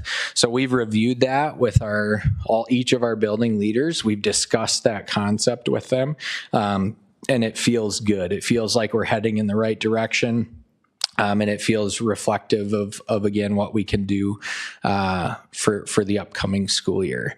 So the approach is agreeable. It's a manageable but meaningful staffing increase, right? So we want to make sure that we're not proposing something that is not sustainable over time, but we also want to make a meaningful change in our class size. And so that's the piece that we're looking at for the upcoming school year, given the current financial standing of the district. And then we did talk about the enhancement request process. And so it's a formalized process where requests are made via a common process and timeline. So our different buildings and programs will be requesting, hey, this is something I'd like to look at, a staffing concept or a different structure. It might be no cost. It might be something where it's like, hey, I just want to think about how to do this a little bit differently and restructure things here. It could be low cost. It could be mid to high cost. Even if requests aren't approved, the process is still something we want to support. Engaging in that dialogue with our building leaders and department leaders around what are they thinking about their organization and what do they think might best move the needle for students in their buildings, et cetera. That's all a really healthy activity that we want to encourage. That ideation is really good for an organization. And I always use through these, I've used my own example when I was a principal at West Middle School. One of the first things, the only enhancement that I remember writing is an enhancement for an additional counselor, right? And I built the case for why I felt like we needed a counselor in addition to the one that we had at West. And so you'll know that this last year we had a big addition of counselors to our elementaries, and then an addition of a counselor to East and a counselor to West. So it took a while, right? A number of years, and I didn't get a yes right away when I asked for that. But it's a really good process to have these asks, made and thought about and discussed. And even if it isn't a yes, it might be a yes another year, it might be, in 5 years or whatever it might be. But I think it's a really healthy activity for us to continue to look at what are our buildings, looking at, what are some of their creative ideas, and how might that fit within the scope of our organization. And then also if they all come in at the same time, we're able to value them, as we look at all of them versus, oh, they got me a request first or they asked louder, right? None of that stuff is then at play. It's all reviewing all these requests as they come in a group. So we're going to look at that enhancement request process again. It could change nothing, but it's going to be a really good discussion for us as we look at what our leaders are thinking around changes to their schools and programs. And then, again, it was just a really good opportunity to help provide some support. We always talk about job-embedded professional development, and that's what this resembled, was job-embedded professional development. This group of district departments kind of coming into these sites and really having some one-on-one time with our principals and making sure they had opportunities to ask questions, about different funding sources, about the nature of capitals and supply allocations and how do they go about requesting things, et cetera. And so we want our principals to be really, understand each of these processes, understand the staffing process. And so being able to meet them and have those discussions, we've already had really good feedback from our principals that this seems like these early site visits feel worthwhile and like something we should continue. And it's also resulted in several practice changes for us. So we're already implementing some new ideas into our staffing process, just having had these conversations with principals recently. And then again, we're trying to align the work of our departments with the schools that are designed to support, right? So when we go in and as leaders in the district, our executives are listening to our principals about what they need and what they see as potential solutions to problems. That's what we're here for. We're here to help support our schools so that our students can be successful. So, oops, wrong button. There you go. So we'll finish with our targets as well. That's always a look for when I'm going in to observe a teacher. Did they come back to their learning targets? So again, our goal was to gain a greater understanding of the process utilized by district leadership and the HR team to anticipate, allocate, hire, and make adjustments to staffing levels for the upcoming school year. Learn about some of the continuous improvement to our process and some of those enhancements we made, and then give you a heads up on some of those staffing changes that would be reflected in the 26-27 proposed budget. So that's my presentation. I'll open it up for questions from the board. Thank you, Dave. Any comments, questions? Yeah. I have a couple of questions, but I can wait if anybody else wants to go first. You want to go first? Yeah, go ahead. Sheila. Yeah. Thank you, Dave. I'm on the, HR committee, and it's been very useful to hear, how staffing decisions are made. Clearly, there's an art to it, but it also sounds like you've got, a process in place and that's very responsive and thoughtful, and, sounds like the principals are, that the feedback you got was, good. So, yay. Thank you for the, procedures that you've been implementing to do that. I guess I wanted a clarification. I just want to make sure I understand correctly that the class sizes this year were lower than they have been, and that the board, when we vote for our budget, that the class size targets will be made more official. So while this year, we still have the same targets, our class sizes were actually lower than the targets. Yep. That will become more official when we vote for the budget. Yep. So that would be true in K through 5. So in our elementaries, because again, we didn't hit exactly what we were projecting for enrollment, the natural outcome was that class sizes were lowered from there.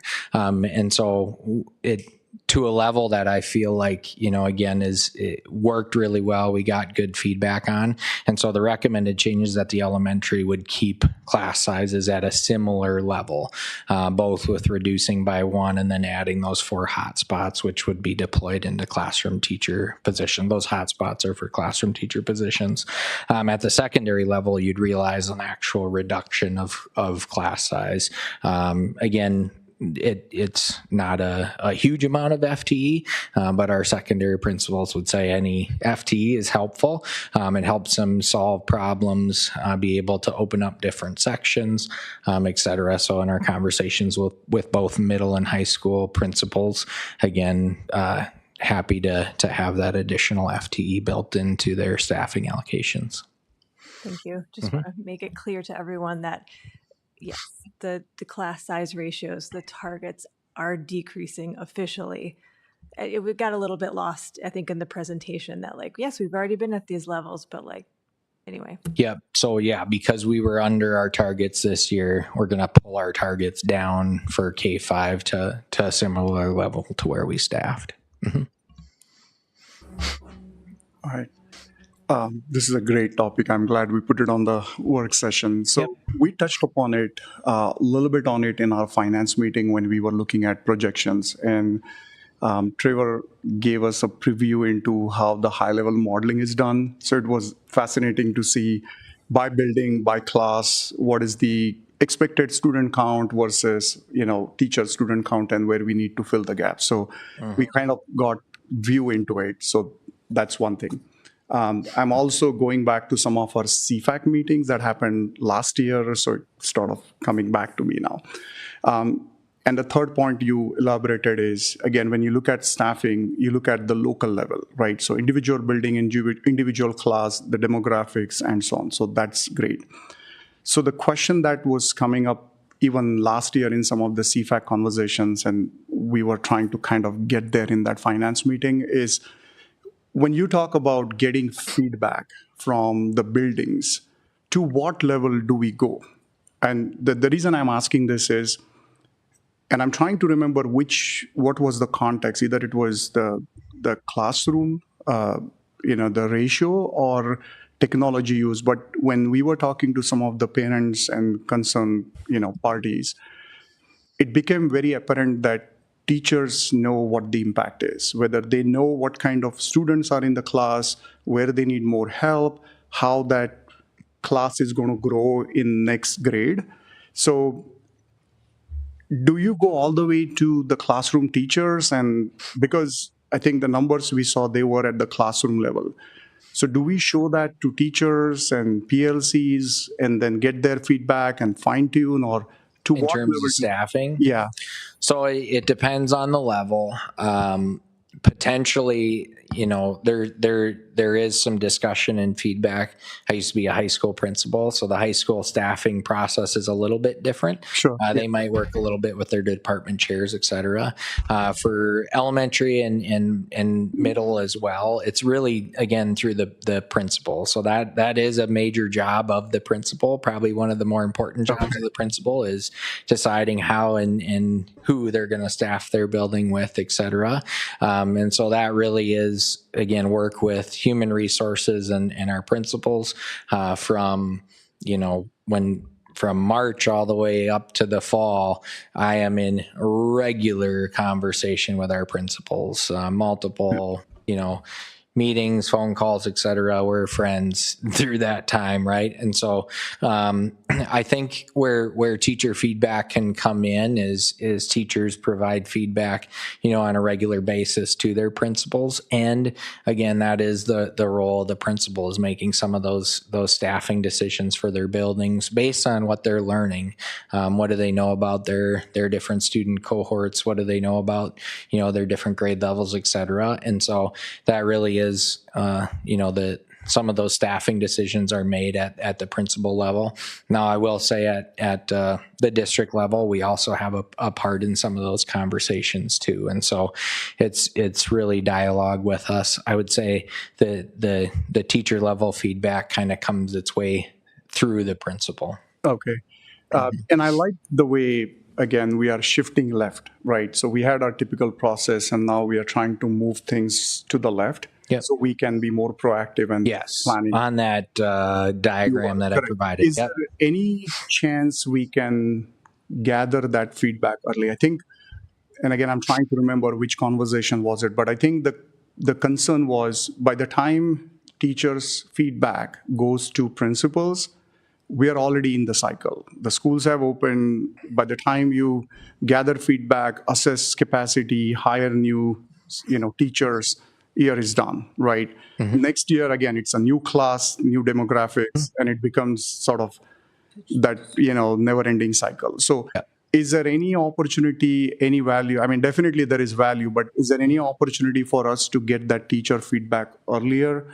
Yeah, so really the timeline for gathering teacher feedback also has to be synchronized with kind of our renewal, non-renewal process. So while we want to engage in conversations around staffing with our teachers, we also have to be respectful that, we do have probationary staff who don't know yet, if they're going to be renewed for the next year. And so those conversations really need to happen at kind of all at the same time and timeline. If we engage too much in numbers, which is, again, one of the reasons why we're not digging into numbers tonight, because then assumptions will be made about different sections, et cetera. And so I'm really careful to do that in a coordinated fashion with our building leaders so that individuals, aren't finding out secondhand about, their status for next year. We want our principals to be able to have those discussions with our teachers. And so we do, again, engage in regular discussions with teachers around, different student needs and cohort needs, et cetera. And I think we have to be careful about not getting out ahead of our other processes with discussing sections, et cetera. Now, once we know those sections, absolutely. And I'll say our principals do a really, really good job of making sure that they're, again, communicating directly with our teams, and through some of those transitions, we have a very big communication plan that we put together for that time every year, and trying to minimize the amount of, not minimize, but make sure that we're having those personal conversations with impacted staff. Okay. So, Sorry. And so to your point, is this happening today, meaning we are getting teachers' feedback, or you think as a part of Shift Left, we will start getting that teacher feedback earlier so we are all synced? so tell me, so I'm a believer in gathering feedback. Okay. When you intend to utilize it, right? And so if you can help clarify what type of feedback you're inquiring about. Yeah. So And the reason why I ask is because if you ask a teacher, right, Dave, former teacher, hey, should we lower class size? Yes, right? That's going to be the response you get. So I don't really need to ask a lot about, hey, should we lower class size? Right. I do think the regular engagements in PLCs with staff, et cetera, happening from now through the staffing season, I get that information from our principals. I see that regularly in our staffing conversations. And so that's happening, I think, at the street level, the ground level, that collection of data.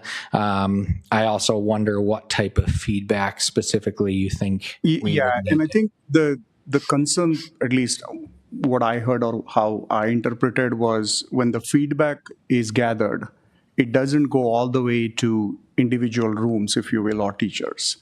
So by the time the decisions are made, hiring decisions are made, so it's already late. So when the school year starts, you're pretty much stuck with whatever is the approved budget, approved staffing.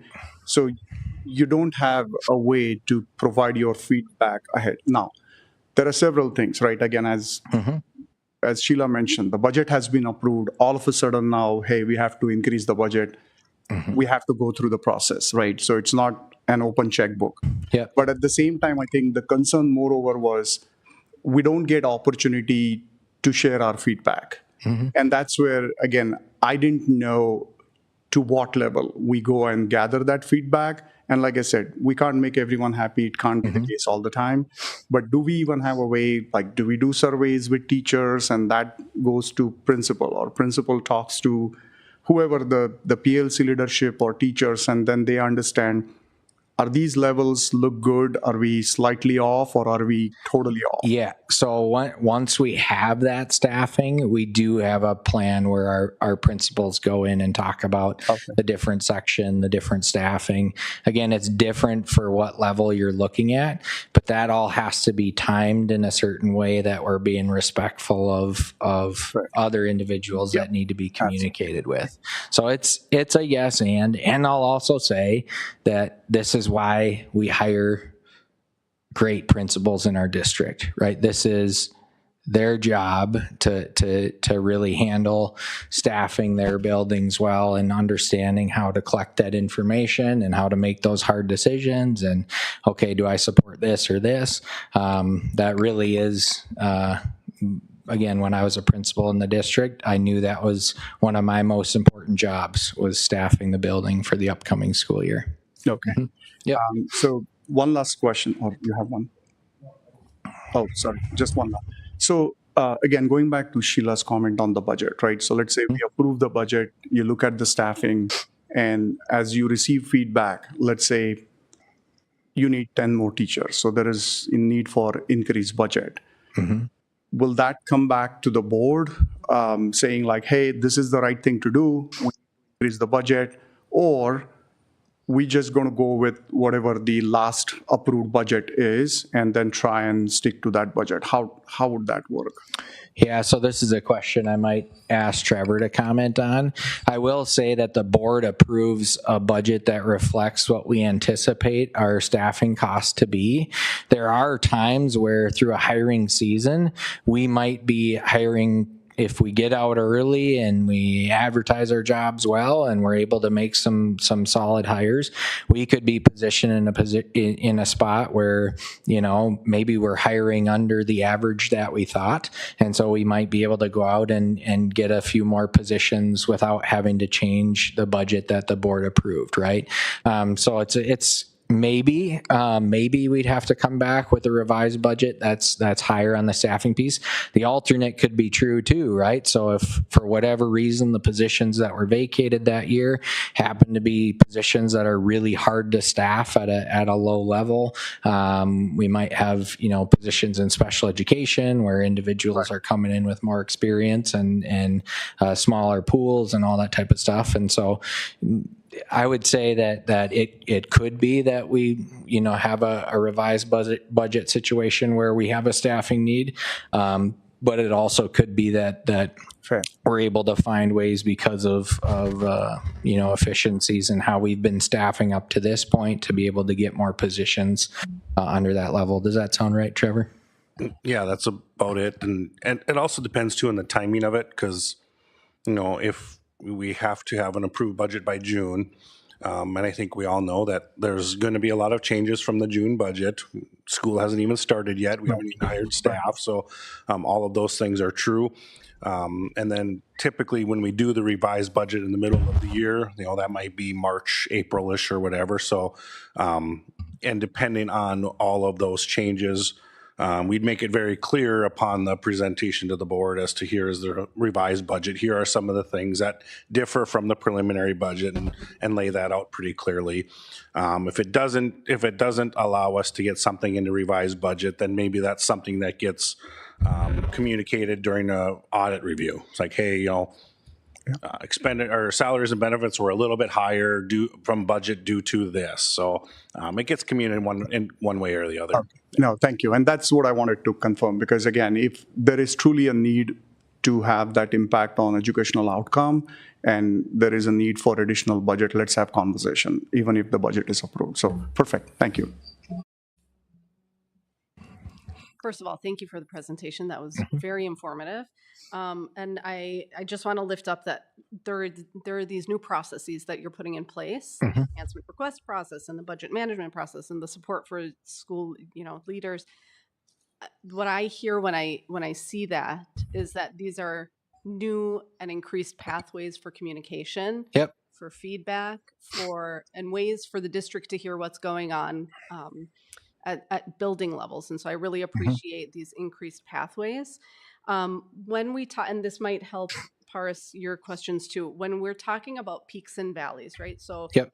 we're going to have some staffing and there might be some class sizes that are bigger than others within a grade, right?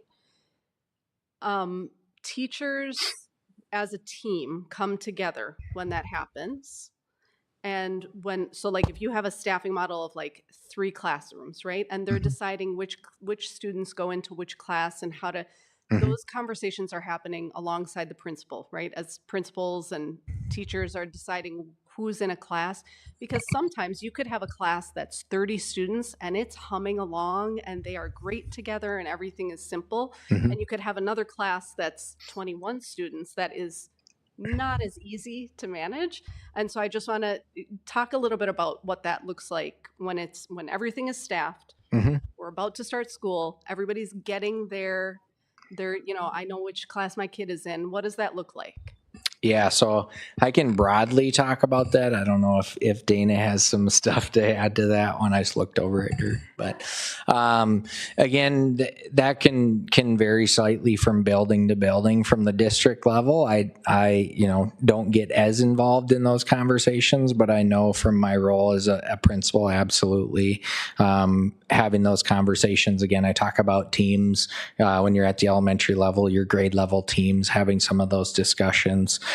Making sure you understand that like you said, a student's not a student's not a student, right? So various needs can change the dynamics of a classroom significantly.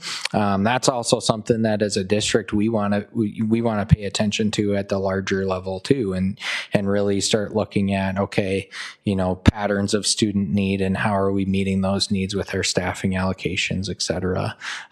Is there anything else to add to that, Dana? I don't know, you're starting to get it.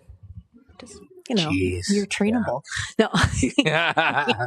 I think one thing that we're working really hard on is we know a basic math, right? We know from an HR standpoint that we have staffing ratios and we apply that. But then one thing that we're really working on is that's an equalizing staffing and then to look at equitable staffing as well. So once we have that staffing ratio in place, when Dave speaks of these 4 hotspots or additional spaces, we're going to look at student need for that point because a kid is not a kid is not a kid. And maybe our building data is showing certain things in certain grades and we want to be responsive to that. I also think part to your question as well that gets to that is we have staffing ratios. And so if it's 23-1 and there are 4 sections, if only they came in, what is that, 82, 92, whatever that would be. I don't even remember what numbers I said, but they just don't come in that nice packages. So an individual teacher may have a classroom that's above that 23 because that's not the ratios they showed up in, right? And then to your point, we could have a class of 21, but it has a lot higher, it has students that have more needs, and so we want to staff that appropriately. So that's something that we've been working really closely together and listening to our principals, and we'll be working on how to best do that. Thanks for that explanation. One last thing, I just want to say thank you for your commitment to lowering class sizes. We did it this year, and it was a happy accident, and it worked. And so it's good to see that we were able to make good on that. Thank you.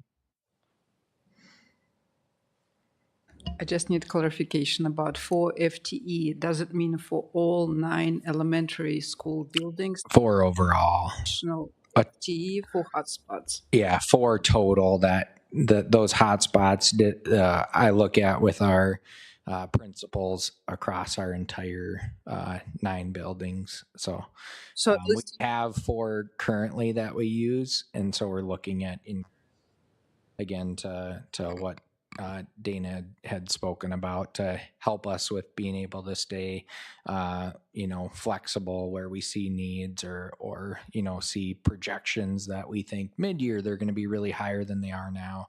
Those hotspots help us deploy some extra staff into different areas. Okay, thank you for clarification. Yeah.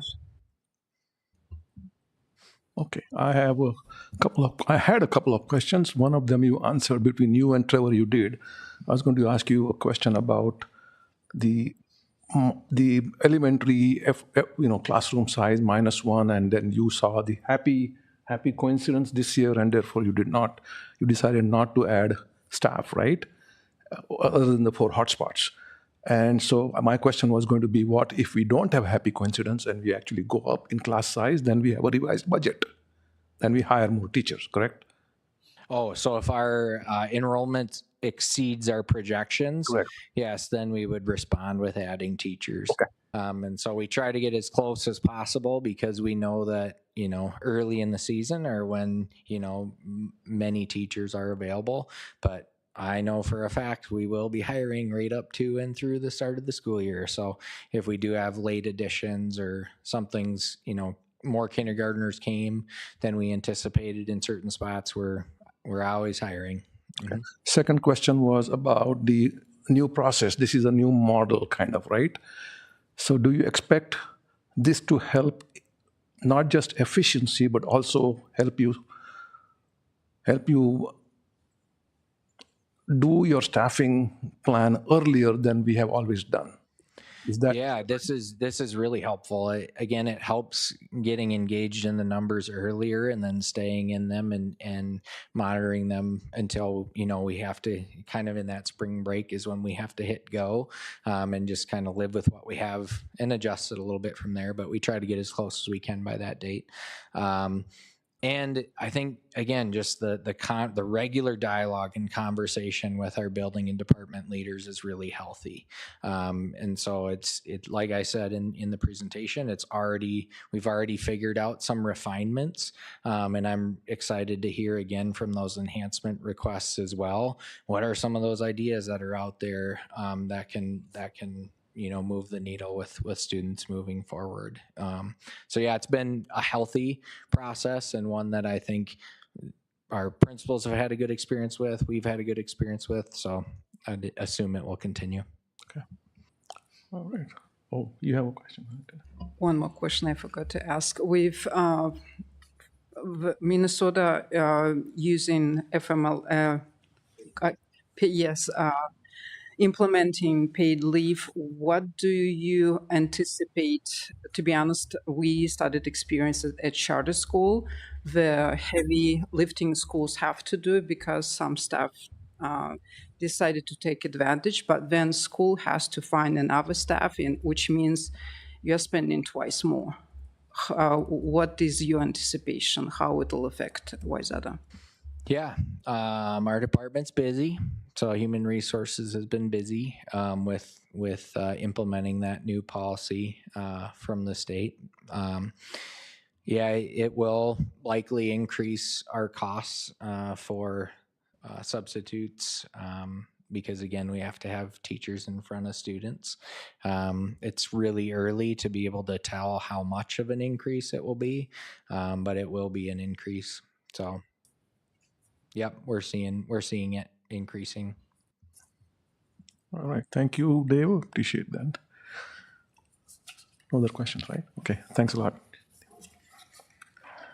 Okay. The next item on the agenda is the teaching and learning reports, and Executive Director of Teaching and Learning, Dana Miller, will talk about technology, and Wade Phillips as well, technology use in our schools.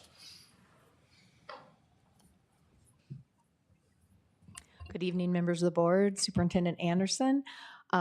Wade Phillips, Director of Technology, and I are here tonight in work that we've been doing the last couple of years in response to questions around technology use and some changes in our curriculum and learning, and really kind of the post-COVID or post-pandemic realities that hopefully we're now well into.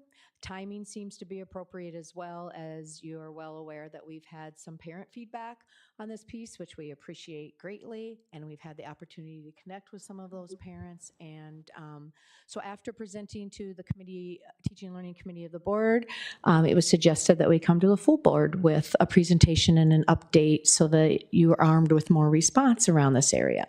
So with that, I'm gonna turn it over to Team Wade here, and the two of us will tackle this together. All right, good evening, Mr. Chair, members of the board, Dr. Anderson, and thank you, Dana, for that handoff. So we're really here today to be responsive, I think, to the feedback that we've heard both from the committee as a whole and then from the school board. This is not a new conversation. I think balancing technology in schools has kind of always been around, but we're really hearing and feeling a little bit more of these concerns come up. So we're here to share a little bit of information about that. It's always a good idea in situations like this to kind of level set back to our mission, our vision, our values, and really our commitment to excellence for each and every here in the district.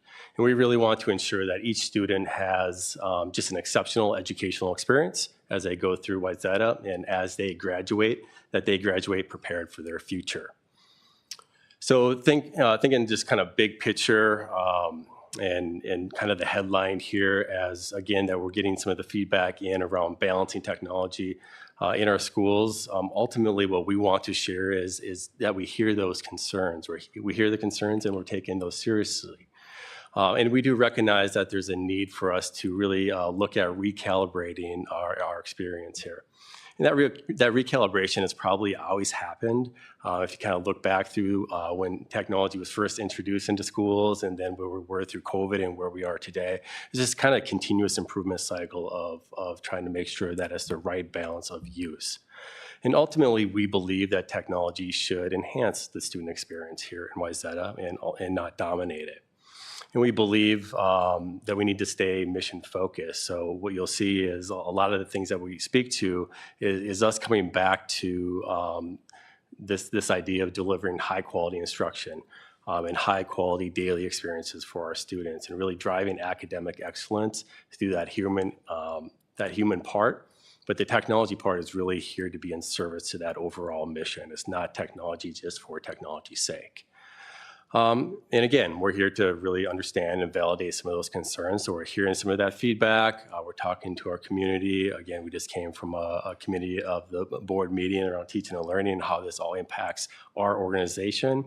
And our work now is really towards developing a framework, kind of this balanced guardrail framework as we go forward for the upcoming school year, to really think about how do we ensure the purposeful and balanced use of technology in our schools.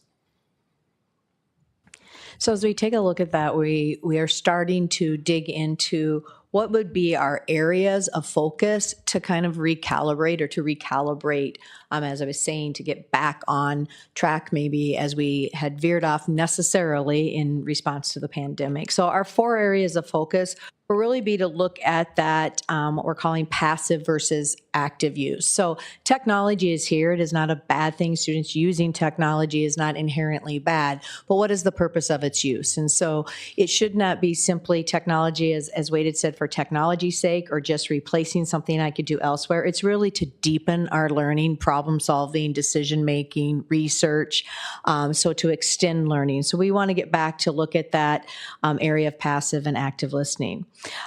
Second area would be around comprehension barriers. We've recently had a book or a piece of information shared with us, and they referred to this as the screening inferiority effect, meaning that oftentimes the research is pretty clear that some things that are on our screen versus on paper, we do better with it when it's on paper, especially if we think about dense reading, that appears better to us if we can have that on paper. And we see data is showing us that we lower our comprehension rates around that. We tend to want to scan materials more quickly during that, or multitasking interruptions when it's right there on a screen rather than on paper. And if you think about your own experience with reading on a screen versus in paper, you probably have experienced the screen inferiority effect. A third area of recalibration would be at our middle level. We're having conversations. And again, this is largely, I think, based on parent feedback and from our middle school teachers and principals, that transition to 5th to 6th grade is a large jump for us, and that we need to rethink how we move in that transition. So that's something we'll be working with the middle level on for this next year.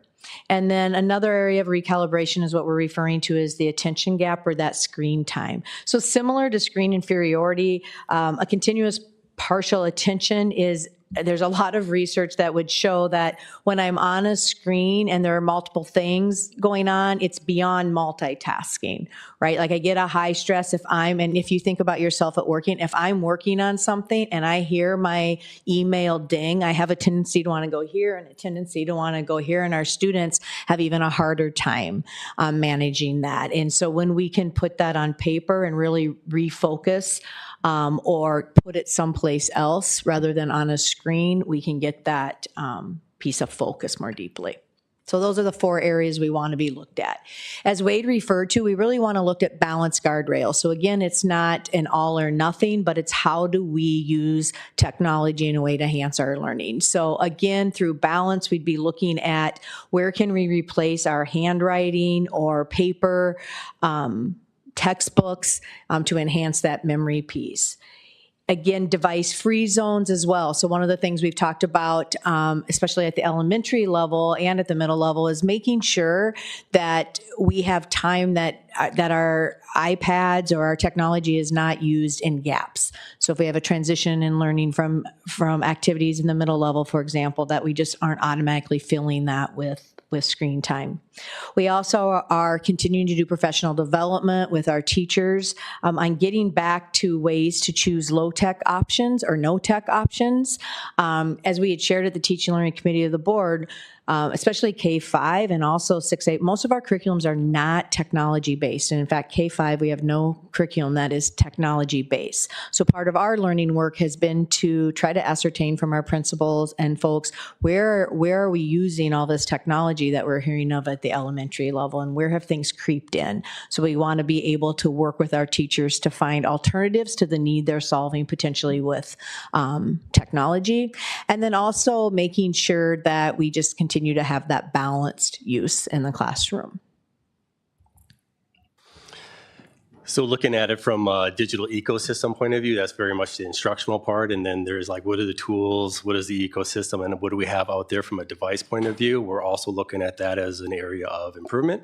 So again, for our youngest learners down at the elementary, kind of pre-K to K2, a lot of these things are going to be kind of maintaining the same thing that we're already doing, but again, having an attention on it. So maintaining low device ratios, having shared devices, very purposeful or infrequent use at that area will continue to be one of our focal points. And as we look at elementary, as they kind of age up into 3rd grade, 4th grade, 5th grade, again, just having a very defined use case for the technology or the device in the room, and not just go digital by default. And that sometimes seems to be what happens. So make sure that it's aligned to curriculum, make sure that we have a clear understanding about what we're using it for, and then that we have some clear screen time expectations at both those levels. Thinking about the 6th grade pivot and that middle school area, that's again one of those areas that we're looking at to improve as we go forward. We've heard that the technology use really does ramp up in this area, as you can imagine and probably know as you go through a middle school. That schedule is a little bit different. You may have multiple teachers throughout the day who are not all on the same page with what is the device being used for in that whole experience, and we want to make sure that we balance that out and make sure that we're all talking about that. And really thinking about how does our 5th to 6th grade transition look. We currently do go from our 5th grade to 6th grade and go home and maybe look at maybe something different for that and try to delay that a little bit. We'll continue to go through our applications and do an audit, make sure that we're really clear on what are the apps that we have out there. Is there anything that should be removed? And this is something that we currently do, but just kind of continue that process. And if we identify things, remove those from the system. And then we've heard some feedback just around platform standardization. So especially again in that middle school area, the use of Canvas and grading and providing like really good academic clarity for where's my child today, how are they doing, and just helping our parents through that process, again, especially in that middle school area. So yeah, next steps, and this is really what we're trying to build from this balance guardrail framework is trying to have an understanding about what we do and when we do it. So this is going to be a high level of the what, maybe not all the hows. It's really about engagement and implementation. So we're kind of phasing this first part. And again, this is a little bit of like first draft, second draft thinking for us, because again, we're just hearing more details about the feedback. We're getting some really good resources about what are the things that others are doing around us and trying to work those into clear next steps. So this is current reality and looking into the fall of 2026. First and foremost is continuing to get feedback. So we don't want to overcorrect or under-respond to any of the feedback we're getting. So going out, holding some engagement sessions, connecting with other community groups, possibly following Dr. Anderson as we go through presentations with the levy and the referendum, and just making sure that we're making really good connection points with our broader community.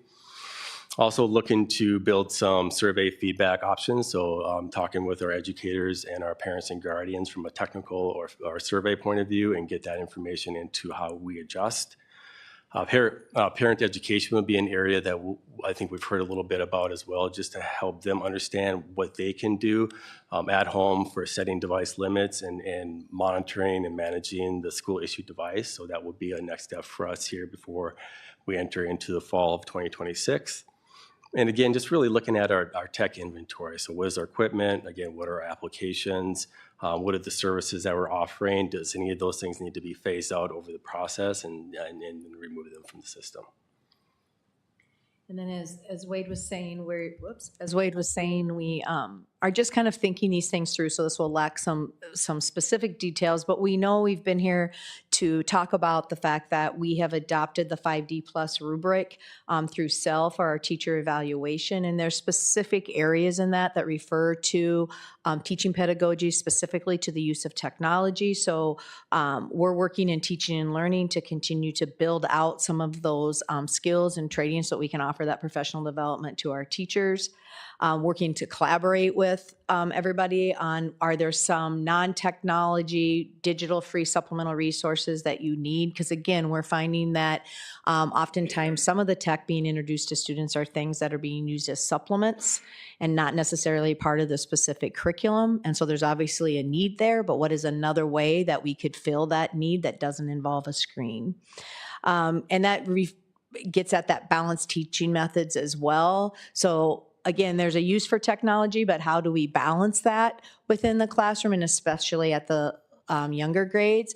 We also want to iterate that it's not just the use of our iPads, but it's really screen time. So we want to be looking in the classroom at how much time are we spending in front of the smart boards, and how do we raise up our teaching strategy so we're not as dependent on that board piece there.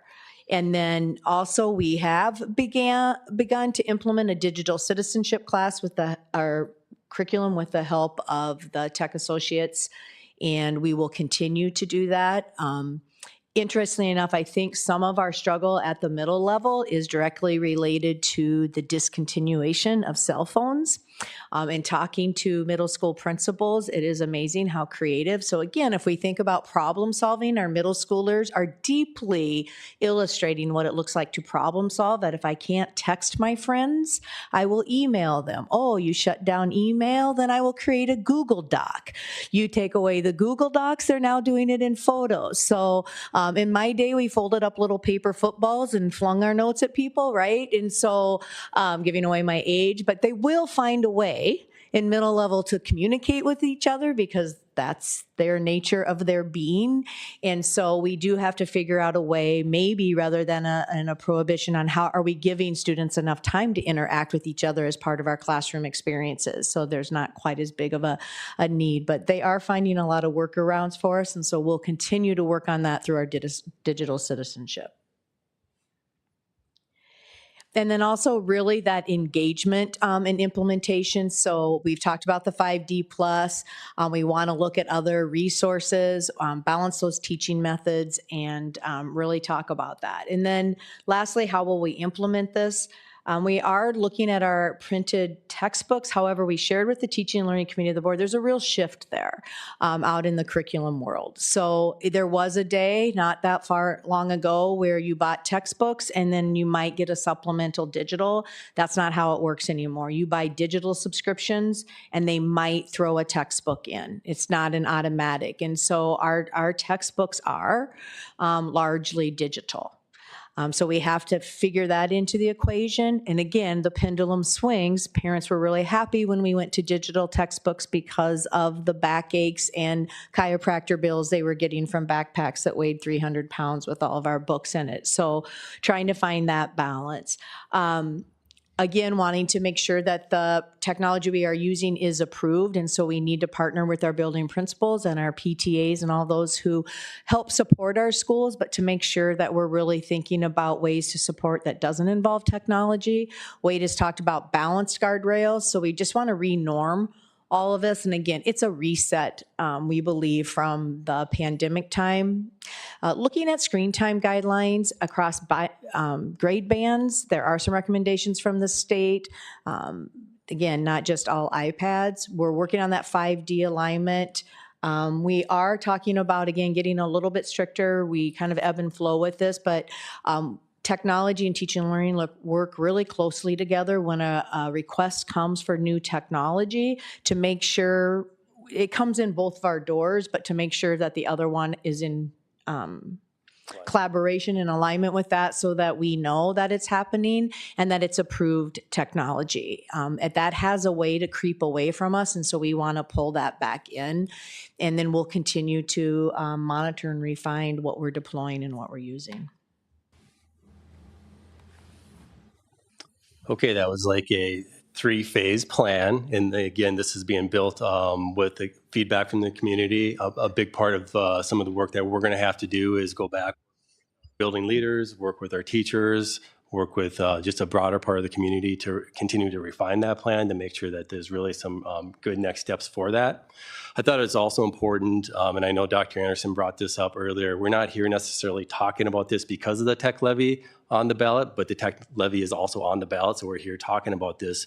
And we really do, again, know that this is an important conversation to have with regards to balancing the use. But I also want to speak a little bit, and this will be a little bit repetitive, about what the technology levy goes to. So again, that we're all on the same page here. So again, as a reminder, question number one, renewal of the technology levy is about $6.5 million per year. That is about 53% or so of the actual total technology budget for the entire district. So what that goes to provide, again, this is just a little bit of a reminder from earlier this evening, it goes to help keep our schools safe through secure building access, through cybersecurity and other physical security protections, and helps us to deliver reliable emergency communications if needed. It also goes to help us support learning every day with dependable devices, software that we spoke to already a little bit, and things like our internet access throughout the district and technical support. So our people who are helping other people within the district. It goes to maintaining updated technology through planned replacement cycles. And we really want to have those planned replacement cycles. We don't want devices that are going 5, 6, 7 years out and we're not able to update them, manage them, control them, or frankly use them. So just having a good planned replacement cycle for our students, and that would be those iPads that we spoke about, and also our classroom technology, where some of those cycles are around 7 to 10 years. Or staff technology replacement cycles is already also a part of this. And finally, ultimately, just trying to prepare our students for the future by building digital skills and analog skills, frankly, that they need to be successful in learning and work and in life. Just again, high level, we're committed to operational excellence from a technology point of view and providing high tech infrastructure throughout the district, and that's what the tech levy goes to help us do. And we're also here to support that balanced use of technology in the classroom and with our student use. Again, to give you that perspective of the budget, so the levy for 2026 is up for renewal here in April. That's about 53% of the total operating budget in the district for all technology. And about 10% of that, just so you kind of know where that lands, does go to support the student iPad replacement cycle. So that's 10% of the budget as a whole. And that goes for a 4th grade cycle, a 7th grade cycle, and a 10th grade cycle, and that helps us stay within a 3-year period or so, depending on the year, so we're not outdated with any of the technology at that level. The rest of it kind of goes to that digital nervous system. It's that invisible and maybe visible technology pieces that we have throughout the district that just keeps our school district running on any given day. And again, just kind of that key message for the board and for the community listening, that renewing the tech levy helps us to maintain safety and security, big picture from a cyber and physical point of view, our total technology infrastructure in the district, and also these new instructional practices that we know that are important to help us balance the use of technology through our school. Ultimately, again, we're committed to balanced use of technology, and you heard Dr. Anderson speak to this, and he'll do that another 47 times or so, and we'll be following him as well. But that really means that we're prioritizing instructional purpose, again, over screen time, and that's the work that we're going to be doing as we're going forward in partnership with our schools, with our teachers, with our leadership in the community. And we support developmentally appropriate use. So especially for that younger learner, really making sure that we have good ideas about what is that screen time, what is the balance, and how do we implement that throughout the system. And then really ensuring that students have a good experience of balance of digital and non-digital learning throughout the day. This was shared already before, but again, if you need more information about the tech levy and or the referendum, here's some great materials by our communication team for you all to check out. And again, just kind of wrapping everything up, and really appreciate the time today just to talk about our commitment to excellence for each and every, and really these, thinking about implementing these balanced guardrails throughout the system, that we want to ensure that technology serves a purposeful as a purposeful learning tool, and that aligns with like these developmental milestones for our learners, and it honors the feedback of our community as we go forward. Thank you for your time. Yes. Thank you, and we'll open it up for questions. Thank you, Dana. Thank you, Dave. When you said kids are very smart, take the cell phone away, they start sending emails, and then they do this and do that. First thought that came to my mind was this is like antivirus developers. They have to be one step ahead of those who develop the malware, the viruses, right? And if you are not, then they will go ahead and then make your life miserable. But thank you for sharing that. Any comments? Any questions? Yeah, Alicia. Just really want to say thank you. I mean, it's kind of wild that just 2 weeks ago we heard from the community, and I know I've personally been able to speak to you guys a handful of times. And actually, when I was reviewing this before the meeting, one of my kiddos walked in and thought I was like looking at a funny meme and came over to because I was smiling so big. So I'm happy to see this looks like a really thoughtful plan, especially I know that limited thoughtful use in the K-5, and I think especially the 6th grade adjustment. That's what I've been hearing most in the community about. And I had to laugh. My sophomore just came home with the textbook today and was like, oh my gosh, this is so big. And I had to kind of say, we used to do 7 of those at a time. So it was kind of exciting to see a textbook in the house for the first time in a minute. But yeah, I do want to just highlight, I really like the idea of, we're going to be getting all this collaboration, making sure we're not making any pendulum swing decisions before next year. But yeah, that idea of trying to come up with any assistance that we can give to families yet this school year about some of the monitoring or the limits that could be set at home, or, just kind of a really easy, just something for parents to feel like they can get their arms around it. I mean, I think some families probably aren't as impacted, but for those of us that are, it is just helpful to kind of feel like we've got you guys who are the specialists letting us know what we can do at home. So thank you very much. This was a really helpful presentation. Thank you.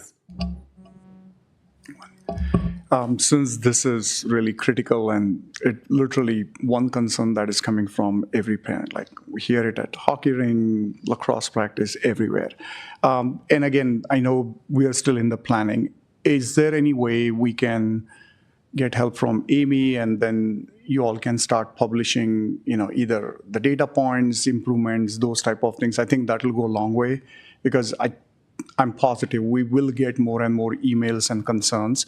But if we were to proactively get it out, and again, Wade, as you mentioned, when you look at parent-teacher surveys, right? What did we find from surveys? How are we taking actions? I think some kind of communication will help, so everyone can be appraised of what's going on. So again, something to think about. Otherwise, I'm positive we're going to hear a lot. So I'll start, then I'll hand it off to you. That's a really good question, and we had a similar conversation internally today, just on how to get it out internally. So again, what we're also trying to be mindful of, our teachers do a fantastic job. And we've been in a lot of different recalibration points with the use of technology in education. We want to make sure that they also understand, what are these changes going to be? How is it going to impact them? What do they need to prep for as we're thinking about like PD for the summer and for next year? And we want to be able to be responsive to you and the community and be able to move things all at the same time. So I think we need a thoughtful communication process, just about, we hear you. That's kind of number one. We're trying to build a framework that really respects and honors what's being said. And here's what we're thinking, and then getting feedback on it. Yeah. So I think yes, and I don't know if you have something to add to that. No, I think you did a great job on that answer. I think just we're wanting to be very intentional, so we're not overwhelming anybody and being responsive at the same time. And so, really thoughtful engagement. We're starting in teaching and learning, just trying to get with our teaching coordinators, is just a list on what is all the technology that we're seeing in classrooms. Is it technology we've approved? Like really doing that audit right now. And then that audit will help inform our next moves. So I think there are some things we can do more quickly as far as learning is concerned, but other things will take a little bit longer for us to accomplish. Our bottom line is we really want our parent community to hear that we recognize, our principals recognize. We've heard it from teachers. So everybody is aware, and we are going to be working to put that balance back in. You did see, as part of Dr. Anderson's presentation and ours, we have worked a little bit of that communication process into, I think, the technology levy piece. Technology, And again, I know that's what's driving some of the conversation, but we also want to continue this conversation beyond that levy. So I think that's where it'll be helpful for us to begin to build out that communication plan. Yeah, and I'm sure you'll also explore PTA, PTO routes to give them updates. But yeah, and need not be every week or every other week, right? Again, it's a big topic, it's a process. But as long as we keep everyone updated, I mean, they'll also hear and they'll feel good that there are changes being made. So thank you. Thank you. Yeah, and we will be following up with liaison committee, I think, upcoming here in February, and then we'll be following PTO. So I think that might help a little bit with getting the feedback, building a plan, having real face-to-face conversations before we just go broad with, hey, this is what we're going to do. Makes sense. Thank you. I have a quick question. So this might be nitty gritty, so excuse me if it's too nitty gritty, but as you were talking about textbooks versus digital copies, so I used to teach and all of my textbooks were digital, except for the books that I specifically found that were not digital.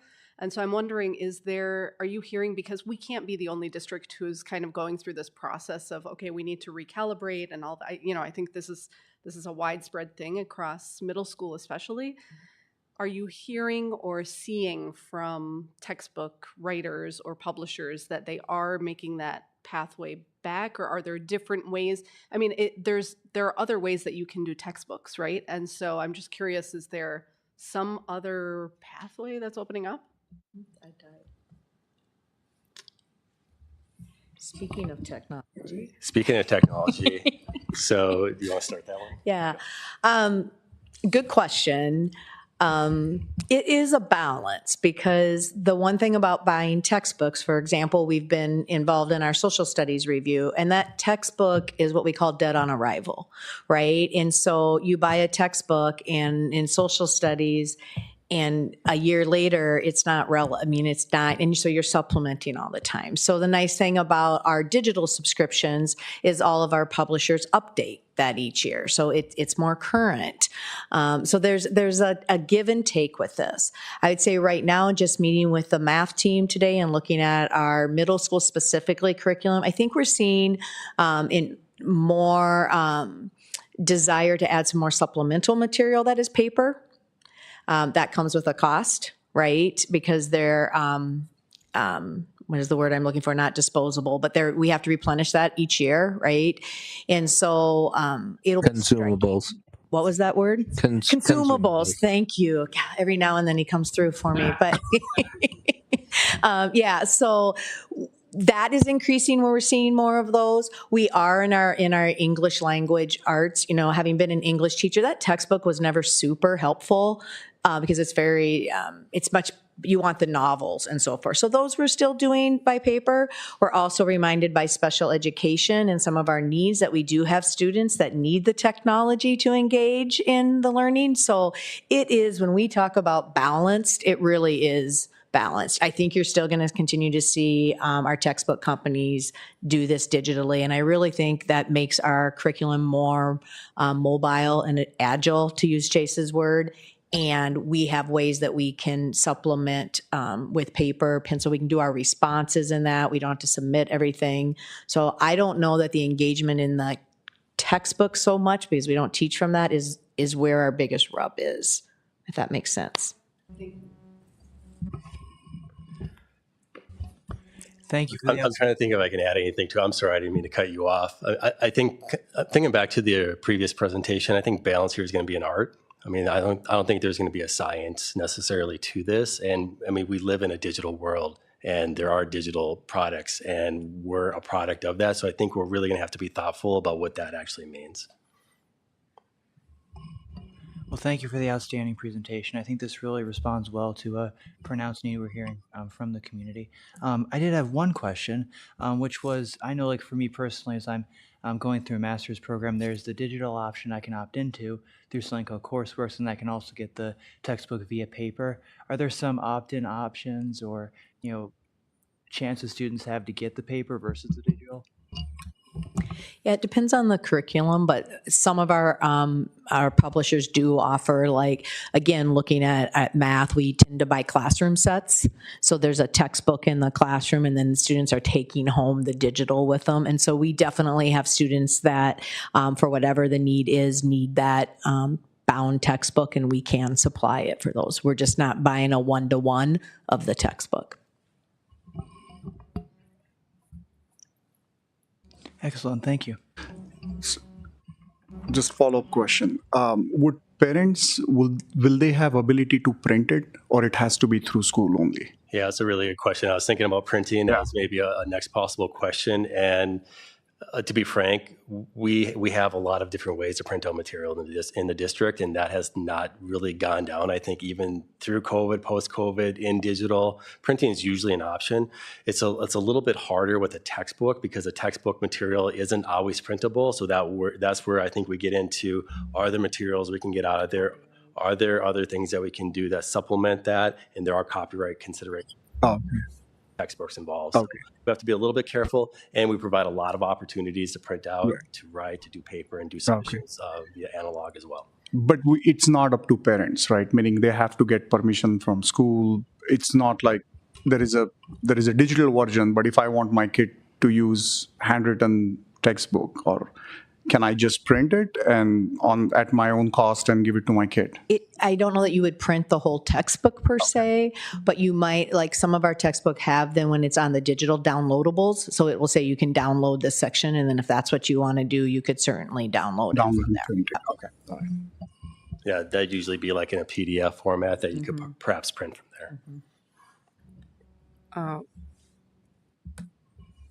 I was excited to see that enough parents and educators are coming and talking about it, because as a parent, I'll be honest, I had been begging for years because digital version might work for some students. For some, it might be must-have, I have to admit it. But for some, it is distraction. And it, as I already talked at Teaching and Learning, it becomes almost like parents have constantly supervised a kid, versus if you have a paper, you have nothing else to do. You have to produce something on paper.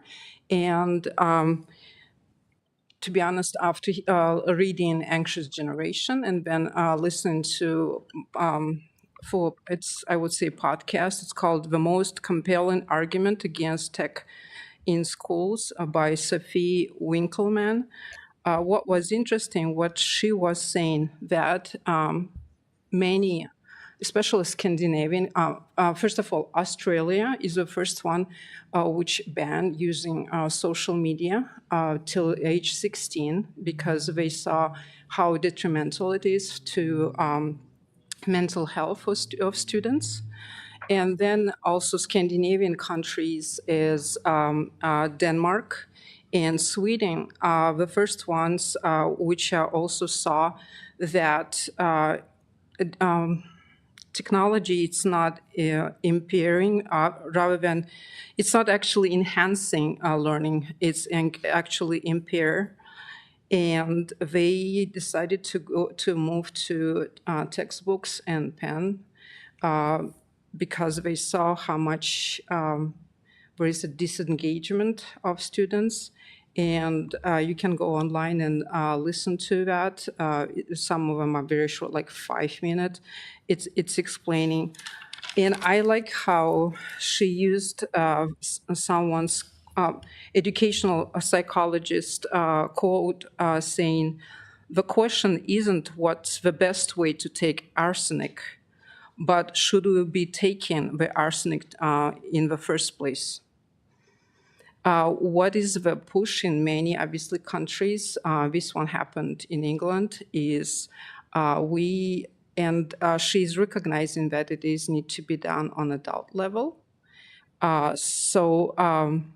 Because when we're talking about iPads, it's not only iPads, it's even smart boards, it's still screen time.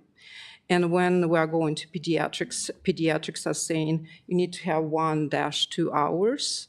But in reality, our students are, according to her 7.5 hours on technology per day, which is detrimental for their health and for their sleep cycle. And what I liked also, she pointed out about what textbooks is doing. Text reading books is decompressing and absorbing. Handwriting is harder, and requires some friction and struggle, but it is a necessary part of learning process. She's saying, sometimes it's you don't need to feed puree to 10 years old because it's not good for 10 years old. So the same way, handwriting is far better than cutting and pasting from iPads. And what she's bringing up is that it should be parental revolution and government cooperation, asking that we need to employ tech as our slave, not as a master. Number two, transparency about how much is being spent on ed tech compared to being spent on teachers. That it rather need to be spent on teachers. Teachers are the most who can change the outcomes for a student. Number three, reduce usage drastically on cell phones. And number four, empower parents with a right to opt out from EdTech to paper and pen. So my final question would be, will have an opportunity for families to be able to opt out into paper and pen? I just think before I answer that, I just want to be careful in the words we choose in a public setting. And so anytime we're referring to things, I just want to not be using words like slave and master. Just as part of our learning, we always we want to model that as teaching and learning to lean into that work. So I'm going to take this opportunity just to caution us and lean into that learning and model my own learning. To your question on whether or not we'd be able to opt out, I think again, we come up with that balanced in. We do our best with parents if there is something that they really need to meet those needs, and we would continue to lean into a parent that needs that. Okay. So I have a comment, then I'm going to share something, and then I'm going to ask a question. So the comment relates to after I got elected on the school board, people used to ask me, who do you report to? And my constant answer used to be to the community. And this is a classic example of how the community has come to us in big numbers, and we are, responding to that, not just as a school board, but also as a district leadership. So that's what I wanted to share, a comment on. Then I want to share something that I think will help people understand that this is not just a Wayzata problem. This is not just a Minnesota problem. It's a worldwide problem. And thanks to Valentina, she didn't mention the podcast that she had shared with me. It's called Chalk and Talk, and it featured Dr. Jared Cooney-Horwath from the University of Melbourne, a cognitive neuroscientist, educator, and best-selling author. His new book, Digital Delusion, examines the impact of classroom technology on learning and raises serious questions about whether screens in schools may be harming learning. He's a best-selling author in the New York Times, BBC, Wired, and I think the PBS. With data to back him up, Dr. Horwath explains why more technology often leads to less learning. He also discussed when technology may be helpful. One glaring conclusion he makes is that our children, this is from data, this is his research, and his conclusion is that our children are less cognitively capable than we were at their age. Gen Z, he says, a cohort between 1997 and 2012, is less healthy, less happy, and less knowledgeable than previous generations. That is one thing that really struck out to me when I listened to the 1.5-hour podcast. So the question I have to you, either Dana or Wade, is does MDE have any guidelines on these things? Are we looking at best practices by other school districts, or are we going to be the gold standard? I'll start because I think the answer is we don't know for sure. So I appreciate the reference of the Digital Delusion book. That's I believe that was published here in late December. It's actually a book that I've read. We have it. I think you've read it as well. And you'll actually see through some of the implementation pieces of our framework, those are things directly taken from the research in the book. And it's great. I think his phrasing is he's pro-learning, not anti-tech. We really need to find balanced guardrails. So you're seeing some of the, I think, themes of that research and that understanding. MDE specifically, I haven't seen anything necessarily that's come out that says you should do X, Y, and Z, or here's a framework you should follow. I do agree, and I think we see this as well. We know it's not just a YZ issue. It is global. There are frameworks out there, and again, we're trying to pull from those to build our plan. And I think we want to be a gold standard because we do have an expectation for excellence here. So we'll continue to work towards that. Yeah, I think that's a good answer. MDE does have, I'd have to go look it up specifically, or in legislation, there is some recommended age guidelines. Off the top of my head, I'm not going to pull those up. I think, to provide clarity, we believe we're well below those because again, it's not in the curriculum. We're not setting though every day in every teacher's classroom. So that's the piece where we really need to ramp up our professional learning to make sure those guardrails in place. I think when Valentina referred to 7.5 hours a day, we don't believe we see that in any of our students here. That would not be an acceptable piece. So we too have taken from the book. I didn't know there was a podcast, so that would have saved me some time, but I passed the book on to Chase, and we bought about a dozen copies for our two teams as well, because I think there's a real balanced approach in that, and that's really what we'll be looking for in that is how does it help ultimately student learning?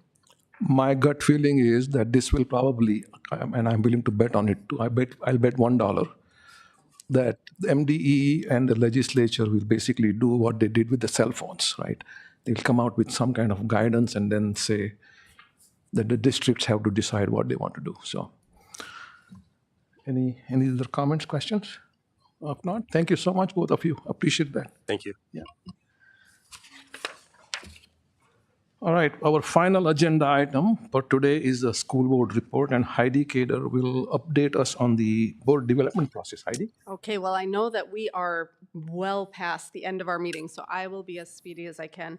I just want to give an update to board colleagues on where we are on our board development. So to me, and I'm sure for all of us, it's become ever increasingly obvious that local government and boards need to work together to develop strong and effective relationships that are respectful.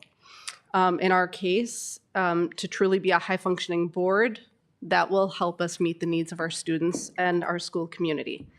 So as we work to lead a learning organization, we should also be committed to having a culture of continuous improvement through learning, just like we do for our students. Board development is not new. We have a whole committee that is committed to superintendent evaluation, contract, and board development. So in 2025, last year, the Superintendent Evaluation and Board Development Committee discussed training needs based on the findings of a board survey that's a little bit older at this point, okay? We had a huge shift that we needed to prepare for in hiring a new superintendent.